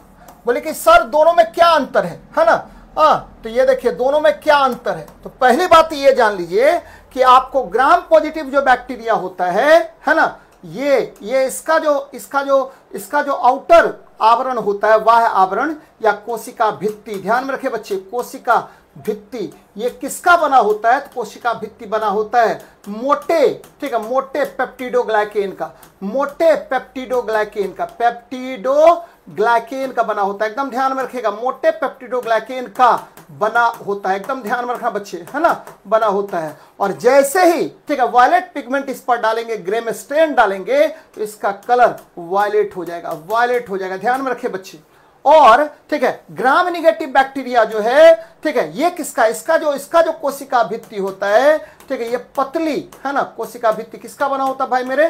तो कोशिका भित्ति जो है ये बना होता है पतली पेप्टिडोग्लाइकेन का, पेप्टिडोग्लाइकेन का। लेकिन साथ में पेप्टिडोग्लाइकेन का बना होता, साथ में इसमें एक और चीज पाया जाता है, पॉलीसैकेराइड, पॉलीसैकेराइड भी पाया जाता है। पॉलीसेकेराइड्स भी पाया जाता है, एकदम ध्यान में रखिएगा, पॉलीसेकेराइड्स भी इसमें पाया जाता है। और जैसे ही ठीक है आप इस पर क्या कर देंगे, वायलेट पिगमेंट डालेंगे तो ये क्या हो जाता है, तो भाई मेरे इसका कलर पर्पल हो जाता है, गुलाबी हो जाता है, पर्पल हो जाता है। तो आप समझ जाइएगा कि ग्राम पॉजिटिव है, ग्राम निगेटिव है। यानी बैक्टीरिया कितने प्रकार के, तो 2 प्रकार के। अगर ठीक है, अगर आपने ठीक है आपको वायलेट पिगमेंट इस पर डाला है जो ग्रेम स्टेन होता है, अगर ठीक है आपको वायलेट रंग का दे दिया, बैंगनी रंग दे दिया तो ग्राम पॉजिटिव है, अगर पर्पल कलर दे दिया तो समझिए ग्राम निगेटिव है। तो बैक्टीरिया कितने प्रकार के, तो 2 प्रकार के, ग्राम पॉजिटिव और ग्राम निगेटिव। अब आते हैं भाई, ठीक है यहां देखिए क्वेश्चन क्या कह रहा है, क्वेश्चन कह रहा है कि ठीक अधिकांश बैक्टीरिया जो पौधों में बीमारी उत्पन्न करता है वो ग्राम निगेटिव है। ध्यान में रखिएगा, ग्राम निगेटिव है, एक बात। दूसरा बात ठीक है क्या होगा, ग्राम निगेटिव है एवं है ना, एवं क्या होगा, तो छड़ आकार का होता है, रॉड शेप्ड होता है, छड़ आकार का होता है, छड़ आकार का होता है। और आप पूछ सकते हैं सर एग्जांपल 1-2 ठो बता दीजिए ना कि कौन कौन बैक्टीरिया इसमें रोग उत्पन्न करेगा। तो ध्यान में रखना भाई मेरे, इसमें जो रोग उत्पन्न करने वाला बैक्टीरिया होता है वो कौन कौन होता है, तो याद रखिएगा कि ग्राम निगेटिव में ठीक है, ग्राम निगेटिव में क्या होगा, तो भाई मेरे इसमें जो है ठीक है बहुत सारा होता है, जैसे साल्मोनेला है ना, साल्मोनेला ध्यान में रखिएगा, साल्मोनेला, इकोली है ना, ये सब जो बैक्टीरिया होता है सब ग्राम निगेटिव बैक्टीरिया होता है और छड़ आकार का होता है। तो आंसर एकदम मार दीजिए, छड़ के आकार का और ग्राम निगेटिव बैक्टीरिया ही पौधों में सबसे ज्यादा रोग उत्पन्न करता है। और ये कैसा कलर देगा, ग्रेम स्टेन के डालने पर यह धो दीजिए तो भी इसका कलर पर्पल हो जाएगा। ध्यान में रखना भाई मेरे, पर्पल रंग का हो जाता है, गुलाबी रंग का हो जाता है, ध्यान में रखना, बड़ा अच्छा बात है। आगे बढ़ते हैं, सन हेम्प रेसे है ना, किससे बना होता है बच्चे, सन हेम्प को क्या बोलते हैं, तो ध्यान में रखिएगा कि ये एक तरह से पटुआ, गांव घर में हम लोग पटुआ बोलते हैं, ये बास्ट फाइबर है, याद रखिएगा बास्ट तो फाइबर होता है, बास्ट फाइबर होता है ना, होता है। एक बात हो गया। दूसरा बात कहां से प्राप्त होगा, तो तना से प्राप्त होता है, तना से प्राप्त होता है, एकदम ध्यान में रखिएगा, तना से प्राप्त होता है ना, ये तना से प्राप्त होगा। तना में क्या होता है, फ्लोएम होता है, फ्लोएम है ना, फ्लोएम से प्राप्त होगा, इसीलिए इसको पोषवाह भी कहा जाता है। बच्चे आपको पता होगा कि पटुआ जो है, पटसन जो है आप डाल देते हैं पानी में है ना, पानी को क्या होता है, पानी इसको डाइजेस्ट कर देता है और इस प्रक्रिया को बोलते हैं रेटिंग है ना। तो याद रखना है कि सन हेम्प प्राप्त करने, सन हेम्प तना से प्राप्त करते हैं, सन हेम्प रेसे ठीक है आपको तना से, स्टेम से प्राप्त करते हैं, स्टेम से प्राप्त करते हैं और प्राप्त करते हैं, इस प्रक्रिया को प्राप्त करते हैं। प्रक्रिया क्या कहलाता है, तो प्रक्रिया ध्यान में रखेगा, प्रक्रिया कहलाएगा, ध्यान में रखिएगा, रेटिंग कहलाता है, रेटिंग कहते हैं है ना, इस प्रक्रिया को आप रेटिंग कहते हैं। तो भाई मेरे पोषवाह मार दीजिएगा आंसर है ना, ध्यान में रखना है, पोषवाह फ्लोएम से, ये देखिए न्यूट्रिशन गड़बड़ दिया, पोषवाह होता है ना, फ्लोएम से प्राप्त होगा। चलिए रासायनिक रूप से इंसुलिन क्या है, भाई मेरे इंसुलिन जो है बड़ा अच्छा प्रश्न है, इंसुलिन किसका बना होता, तो इंसुलिन जो है ये पेप्टाइड हार्मोन है, ध्यान में रखिएगा, पेप्टाइड हार्मोन है। इंसुलिन कैसा हार्मोन, तो इंसुलिन पेप्टाइड हार्मोन होता है। चलिए बड़ी अच्छी बात है भाई, कौन सा हार्मोन होता है, तो पेप्टाइड हार्मोन होता है। इंसुलिन है ना, इंसुलिन किसका बना होता है, तो भाई मेरे एमिनो एसिड का बना होता है, एमिनो एसिड चेन है, एमिनो अम्ल चेन है, अम्ल ठीक है चेन है। और इसमें कितना चेन होता है, तो 2 होता है, एक होता है चेन ए और दूसरा होता है चेन बी। चेन ए में कितना, तो बच्चे 21 एमिनो एसिड होता है, 21 एमिनो एसिड चेन ए में होता है ना। और आपको चेन बी में क्या होता है, तो चेन बी में याद रखना है कि 30 एमिनो एसिड होता है। तो कुल मिलाकर के आपका जो ठीक है क्या है भाई, इंसुलिन है, इसमें कितने ठीक है एमिनो अम्ल पाया जाता है, 51 एमिनो अम्ल का चेन पाया जाता है, 51 एमिनो अम्ल का चेन पाया जाता है, एकदम ध्यान में रखिएगा, एमिनो अम्ल का चेन होता है ना, ध्यान में रखना बच्चे, बड़ा अच्छा सवाल है, लेकिन 51 एमिनो अम्ल का चेन होता है। और ये भी ध्यान में रखना है कि ये जो है आपको, हाँ ये जो है आपको इसमें जिंक होता है, इसमें क्या होता है, धातु जिंक होते हैं, धातु जिंक होते हैं। और ये काम क्या करता है, तो रक्त शर्करा का नियमन करता है। यह आपको कहां से सेक्रेट होगा, तो भाई मेरे यह जो है ठीक है आपके अग्न्याशय के बीटा सेल से, अग्न्याशय के बीटा सेल से सेक्रेट होता है, बीटा सेल से स्रावित होता है। एकदम ध्यान में रखिएगा, स्रावित होता है कहां से? तो अग्नाशय के बीटा सेल से स्रावित होता है। और ये क्या करता है? तो रक्त शर्करा को नियंत्रित करता है, रक्त शर्करा नियंत्रित करता है। एकदम ध्यान में रखिएगा, रक्त शर्करा का नियंत्रण ये करता है। चलिए, बड़ी अच्छी बात है। किसका नियंत्रण करेगा? तो रक्त शर्करा का नियंत्रण करता है। तो भाई मेरे, ये प्रोटीन हार्मोन है, प्रोटीन हार्मोन है। एस्ट्रॉयड हार्मोन भी होता है। एस्ट्रॉयड हार्मोन कौन होगा? जैसे टेस्टोस्टेरोन, जैसे एल्डोस्टेरोन, ये सब क्या हुआ? तो भाई मेरे, एस्ट्रॉयड हार्मोन होता है जो कोलेस्ट्रॉल के बने होते हैं। नेक्स्ट देखते हैं, करा मेंडल के परीक्षण में मटर के पौधे का उपयोग किया गया था। अच्छी बात है ना? क्या किया था मेंडल ने? बच्चे, मेंडल ने 5 गुणों का उपयोग किया था। पहला, विपरीत लक्षण, ध्यान में रखिएगा। पहला, मेंडल ने इसीलिए मटर का पौधा चुना। मटर का पौधा मेंडल ने क्यों चुना? मटर का पौधा चुना क्यों? तो पहला मटर का पौधा चुना, पहला गुण है विपरीत लक्षण, है ना? हर गुण का विपरीत लक्षण हो गया। जैसे एग्जाम्पल के तौर पर ध्यान में रखना है भाई मेरे, जैसे आपको लंबा, ये देखिए टॉल और ड्वार्फ, है ना? जैसे बीज ले आइए गोल, है ना, राउंड बीज और रिंकल्ड बीज, है ना? ये देखिए, ये क्या हुआ? तना, लंबा लंबा और बौना, लंबा और बौना, ध्यान में रखना, लंबा और बौना, ये विपरीत लक्षण हो गया। दूसरा आपको, ठीक है, ये राउंड और रिंकल्ड बीज हो गया, ध्यान में रखना बच्चे, ये बीज भी हो गया। अब देखिए विपरीत लक्षण। फिर क्या? दूसरा, स्वपरागित था, यानी आपको स्वपरागन और, ठीक है, पर परागन दोनों होता था। किसमें? तो आपके मटर के पौधे में पर परागन यानी क्रॉस, ठीक है, पॉलिनेशन, और आपको ऑटो, ठीक है, या ठीक है, सेल्फ पॉलिनेशन, दोनों इसमें होता था, पर परागन होता था, इसलिए मेंडल ने इसको चुना। तीसरा, सस्ता था भाई मेरे, उस समय में ये बीज बड़ा सस्ता था, इसलिए मेंडल ने इसको चुना। और एक ही ठीक है, एक ही समय में आपको आसानी से, एक से ज्यादा जनरेशन में ये उत्पन्न हो सकता था, यानी आसानी से उत्पन्न, ध्यान में रखना भाई मेरे, आसानी से उत्पन्न हो सकता था, इसलिए मेंडल ने इसको चुना। ये हम नहीं बोल रहे हैं, एनसीईआरटी बोल रहा है भाई मेरे। तो पहला विपरीत लक्षण, दूसरा स्वपरागन और परपरागन, सस्ता था, आसानी से उत्पन्न हो सकता था, और क्या? तो ध्यान में रखिएगा, ठीक है, छोटा जीवन चक्र था, छोटा जीवन चक्र था, एकदम ध्यान में रखिएगा, छोटा जीवन चक्र, जिसकी वजह से आपको इसको, ठीक है, मेंडल ने अपने, ठीक है, प्रयोग में शामिल किया। किसको? मटर के पौधे को। तो वे सस्ते थे, सही है, वे आसानी से उपलब्ध थे, ये भी सही है, उनके विपरीत चरित्र थे, ये भी सही है बच्चे। तो ये हम नहीं कर रहे हैं, एनसीईआरटी कर रहा है, यानी ABC तीनों सही होगा। आंसर आप मारिएगा डी नंबर भाई, है ना? कहीं से भी कंफ्यूजन नहीं रखना है कि मेंडल ने मटर के पौधे को इसलिए चुना कि उसमें विपरीत लक्षण थे, वह स्वपरागन और परपरागन कर सकता था, सस्ता था, आसानी से उत्पन्न किया जा सकता था, और इसका जीवन चक्र बहुत छोटा होता था, इसलिए मेंडल ने मटर के पौधे को चुना, है ना? ध्यान में रखना बच्चे।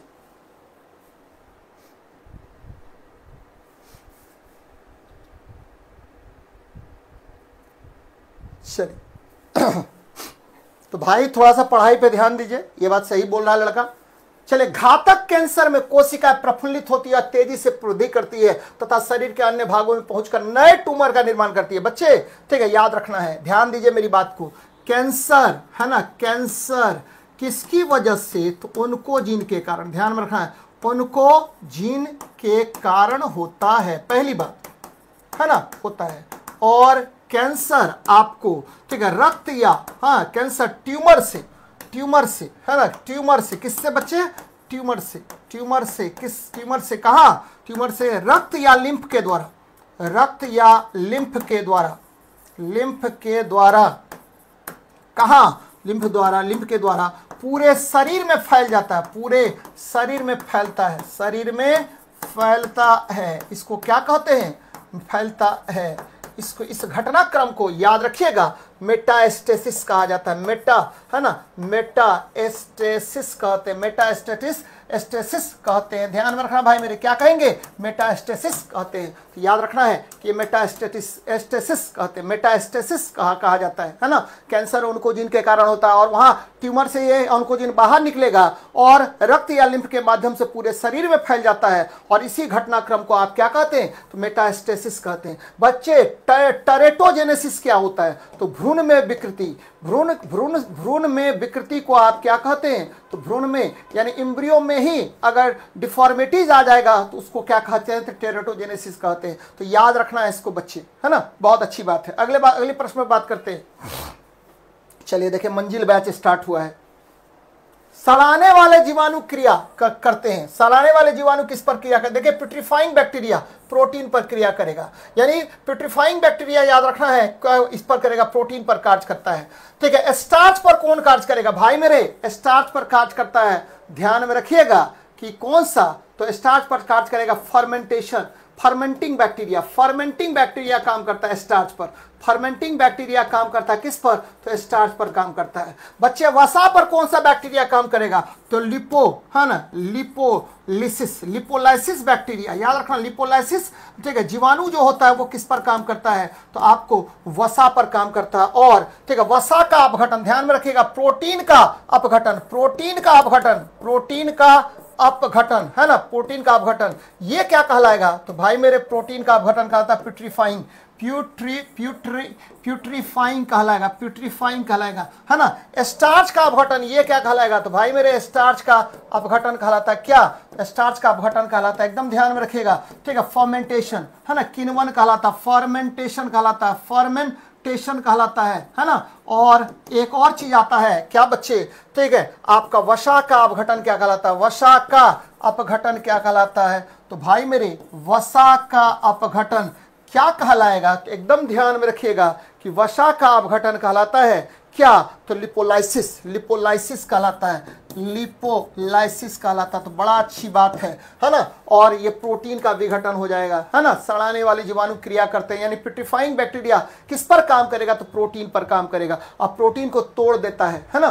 प्राकृतिक पारिस्थितिकी तंत्र में अपघटकों के अंतर्गत कौन आता है? तो भाई बहुत अच्छा सवाल है, याद रखिएगा कि प्रकृति में, ठीक है, प्रकृति में दो मुख्य अपघटक होते हैं, दो मुख्य अपघटक, है ना, दो मुख्य, ठीक है, डिकम्पोजर्स होते हैं, डिकम्पोजर्स हैं। कौन कौन डिकम्पोजर्स हैं? तो सबसे अधिक मात्रा में आपको जीवाणु, है ना, ध्यान में रखिएगा, सबसे अधिक मात्रा में जीवाणु, है ना, ये अपघटित करेगा हर पदार्थ को और प्रकृति को सफाई करेगा, प्रकृति की सफाई करेगा। दूसरा कवक होता है। तो याद रखना बच्चे कि जीवाणु और कवक, केवल जीवाणु और कवक, केवल जीवाणु और कवक होगा, यही हर चीज पर एक्ट करके उसको तोड़ देगा, छोटे छोटे कंपोनेंट में बदल देगा। और याद रखना है कि जीवाणु और कवक ही, है ना, जीवाणु और कवक, कवक यही क्या करेगा? तो भाई मेरे, जीवाणु और कवक ही आपको, ठीक है, किसमें? तो ठीक है, साइक्लिंग करने में, यानी आपको न्यूट्रिएंट्स के, यानी पोषक पदार्थों के चक्रण में सहायता करता है, पोषक पदार्थों के चक्रण में सहायता करता है, पदार्थों के चक्रण में, है ना, सहायक, चक्रण में सहायक होता है। एकदम ध्यान में रखिए, चक्रण में सहायक होता है कौन? तो भाई मेरे, जीवाणु और कवक। चलिए अगले प्रश्न पर बात करते हैं। करा वृद्धि रोधक हार्मोन के रूप में कार्य कौन करता है? तो यहां देखिए, जियाटिन, जियाटिन ये क्या होता है भाई मेरे? ये साइटोकाइनिन होता है, यह साइटोकाइनिन होता है, यह साइटोकाइनिन होता है, एकदम ध्यान में रखिएगा, जियाटिन यह साइटोकाइनिन है ना, ध्यान में रखिएगा। और ये क्या करेगा? वृद्धि करता है, वृद्धि में सहायक, वृद्धि में सहायक होगा, है ना, वृद्धि रोधक नहीं होगा, वृद्धि में सहायक। बच्चे, एब्सिसिक एसिड वृद्धि रोधक हार्मोन है, ध्यान में रखिएगा, ये ग्रोथ इनहिबिटर हार्मोन है, वृद्धि रोधक है ना, वृद्धि रोधक है।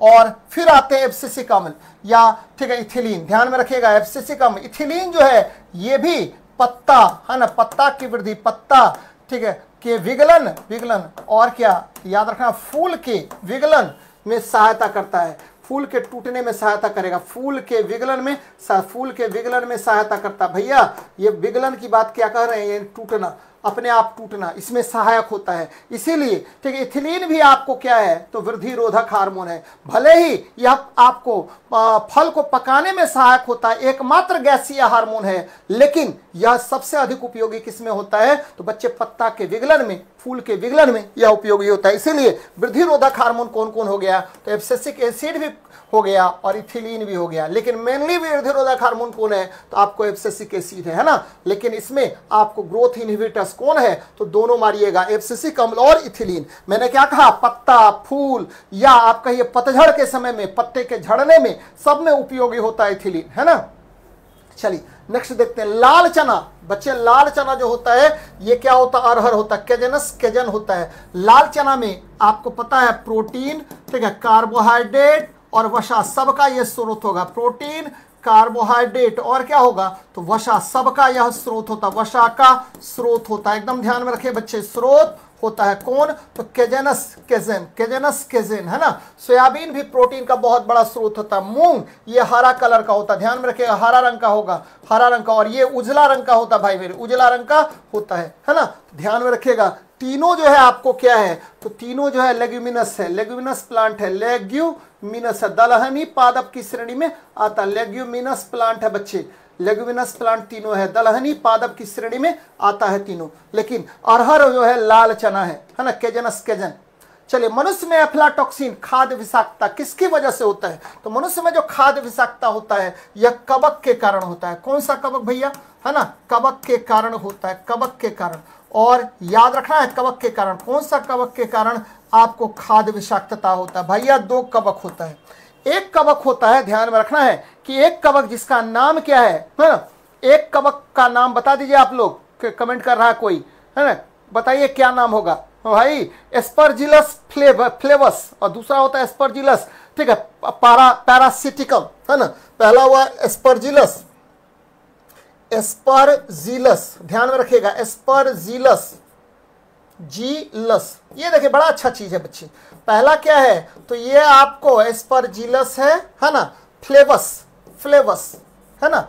और दूसरा है क्या, तो एस्परजिलस, एस्परजिलस, ध्यान में रखना भाई मेरी, एस्परजिलस और पैरासिटिकम, पैरासिटिकम। ये देखिए ये दोनों जीवाणु आपको बहुत अधिक मात्रा में विष उत्पन्न करता है। और एक विष होता है जिसका नाम क्या है, तो बच्चे हेपाटॉक्सिन्स, यह हेपाटॉक्सिन्स उत्पन्न करता है, यह हेपाटॉक्सिन्स उत्पन्न करता है, याद रखें, हेपाटॉक्सिन्स उत्पन्न करता है ना। और यह आपको विषाक्त कर देता है, भोज्य पदार्थ को उत्पन्न करता है। और ये हेपाटॉक्सिन्स कहाँ पहुंच जाता है, तो आपके लीवर में, और लीवर को बर्बाद कर देता है। याद रखिएगा, लीवर को क्या कर देता है, तो आपको संक्रमित कर देता है, संक्रमित कर देता है।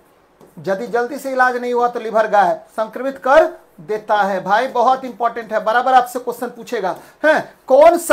कौन सा एस्परजिलस फ्लेवस पैरासिटिकम कवक जो है एफ्लाटॉक्सिन में, ठीक है, विष के रूप में उत्पन्न करता था, हेपाटॉक्सिन को उत्पन्न करता है। तो बड़ा अच्छा सवाल है भैया, कभी भूलिएगा नहीं, वेरी वेरी इंपॉर्टेंट। किसको प्रभावित करेगा, तो यकृत को प्रभावित करता है। नेक्स्ट देखते हैं, एमएस पोस्टमार्टम साहब, ठीक है बच्चे, आप पढ़ने पर ध्यान दीजिए। अब गुरुजी को बोले कम गुस्सा करने के लिए, तो गुरुजी कभी गुस्सा करते ही नहीं है भाई, केवल पढ़ेगा तो पढ़ने में कोई गुरुजी को गुस्सा नहीं आता है, लेकिन नहीं पढ़ेगा तो गुस्सा आएगा ही गुरुजी को। जरा इस क्वेश्चन को देखना भाई, काहे गुस्सा करेगा सर, सर नहीं गुस्सा करेगा। याद रखना है, वह पदार्थ जो ग्लाइकोलाइसिस को क्रेब्स चक्र से जोड़ता है। देखिए कितना मस्त सवाल है, और आप लोग अनसेट में रहिएगा तो कैसे काम चलेगा, है ना। यहां देखिए, और शायद नहीं बताए होंगे, ना तो आपके कभी टीचर बताए होंगे, ना तो कभी तू पढ़ा होगा, है ना, ये भी बात हम जानते हैं। यहां देखिए, आपको पता है ग्लाइकोलाइसिस है, ध्यान में रखना भाई मेरे, ग्लाइकोलाइसिस कल भी हमने पढ़ाया था, ग्लाइकोलाइसिस है। तो ग्लाइकोलाइसिस में क्या होगा, तो ग्लाइकोलाइसिस में आपको पता है कि ग्लूकोज जो है टूट करके किसका निर्माण करेगा, हाँ कहां पर, साइटोप्लाज्म में। ये किसका निर्माण करेगा, आप सभी बच्चे जानते हैं किसका निर्माण करेगा, तो 2 पायरुविक एसिड का। ध्यान में रखिए बच्चे, 2 पायरुविक एसिड का, नहीं जानता होगा किसका निर्माण किया, 2 पायरुविक एसिड का। कौन कितना पढ़ाता है, कौन कितना जानता है, सब पता है हमको।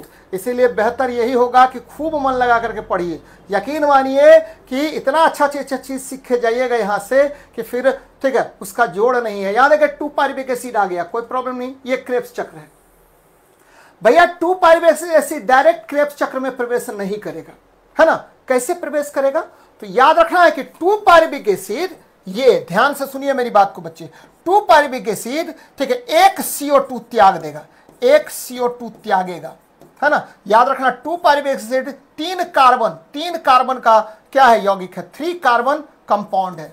कौन, 2 पायरुविक एसिड, एकदम ध्यान में रखना भाई मेरे, ठीक है। बराबर आपसे क्वेश्चन पूछेगा कि पायरुविक एसिड कैसा यौगिक, तो 3 कार्बन यौगिक है और एक CO2 त्यागेगा। ध्यान में रखिए, बराबर पूछेगा, त्यागेगा। जैसे ही त्यागा, बना किया लिया एसिटाइल, क्या बना लेगा? एसिटाइल बना लेगा। ये 2 कार्बन का यौगिक है, C2 यौगिक है बच्चे, 2 ठो कार्बन बचा है ना, एक कार्बन तो निकल गया कार्बन डाइऑक्साइड के रूप में।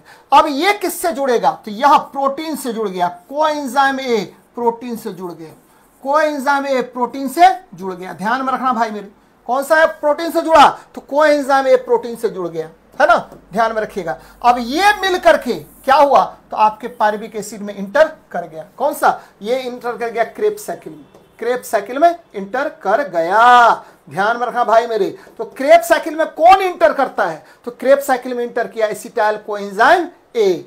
कौन का एसिटाइल कोएंजाइम ए बनाता है? तो 2 पायरुविक एसिड जब एक कार्बन डाइऑक्साइड त्यागेगा तो यह 2 एसिटाइल कोएंजाइम का निर्माण करेगा, जो ग्लाइकोलाइसिस और क्रेब्स साइकिल के बीच में क्या होगा? तो बच्चे लिंक का काम करेगा, लिंक का काम करता है, लिंक्ड का काम करता है। देखिए कितना मस्त सवाल है, और नहीं अब जानेगा तो हम क्या करेंगे भाई, है ना। तो ध्यान में रखना है कि ठीक है कैसे बना, तो आपको एकदम ध्यान में रखना चाहिए। आपको क्वेश्चन पूछेगा, आप देखिए क्वेश्चन कैसा पूछा है। वह पदार्थ जो ग्लाइकोलाइसिस को क्रेब्स चक्र से जोड़ता है, तो कहीं से भी कंफ्यूजन नहीं रखना है, एसिटाइल कोएंजाइम ए हो जाएगा, है ना। याद रखना है कि ग्लाइकोलाइसिस के उपरांत पायरुविक एसिड बनता है, और पायरुविक एसिड एक कार्बन डाइऑक्साइड को त्याग दिया, एसिटाइल बनाया, और फिर ये प्रोटीन से जुड़ करके कोएंजाइम ए नामक प्रोटीन से जुड़ करके एसिटाइल कोएंजाइम बनाया, जो आपको क्रेब्स चक्र में किसको लेके चला गया? तो बच्चे ठीक है, ये आपको प्रवेश कर गया आपको क्रेब्स चक्र में, और फिर जाकर के 38 एटीपी ऊर्जा प्राप्त हुआ। बहुत अच्छा बात है। चलिए नेक्स्ट प्रश्न पर बात करते हैं भाई।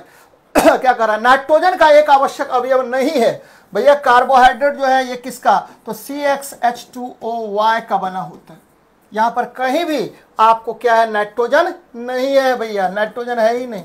आरएनए में नाइट्रोजन होता है, ध्यान में रखिएगा। ये क्या है? तो पॉलीन्यूक्लियोटाइड्स है, पॉलीन्यूक्लियोटाइड्स है बच्चे, चाहे आरएनए हो या डीएनए, इसको पॉलीन्यूक्लियोटाइड्स बोलते हैं, और दोनों में आपको क्या पाया जाएगा? तो आपको नाइट्रोजन होगा। तो नाइट्रोजन नहीं है किसमें? तो कार्बोहाइड्रेट में। याद रखिए कार्बोहाइड्रेट का फॉर्मूला होता है CxH2OY।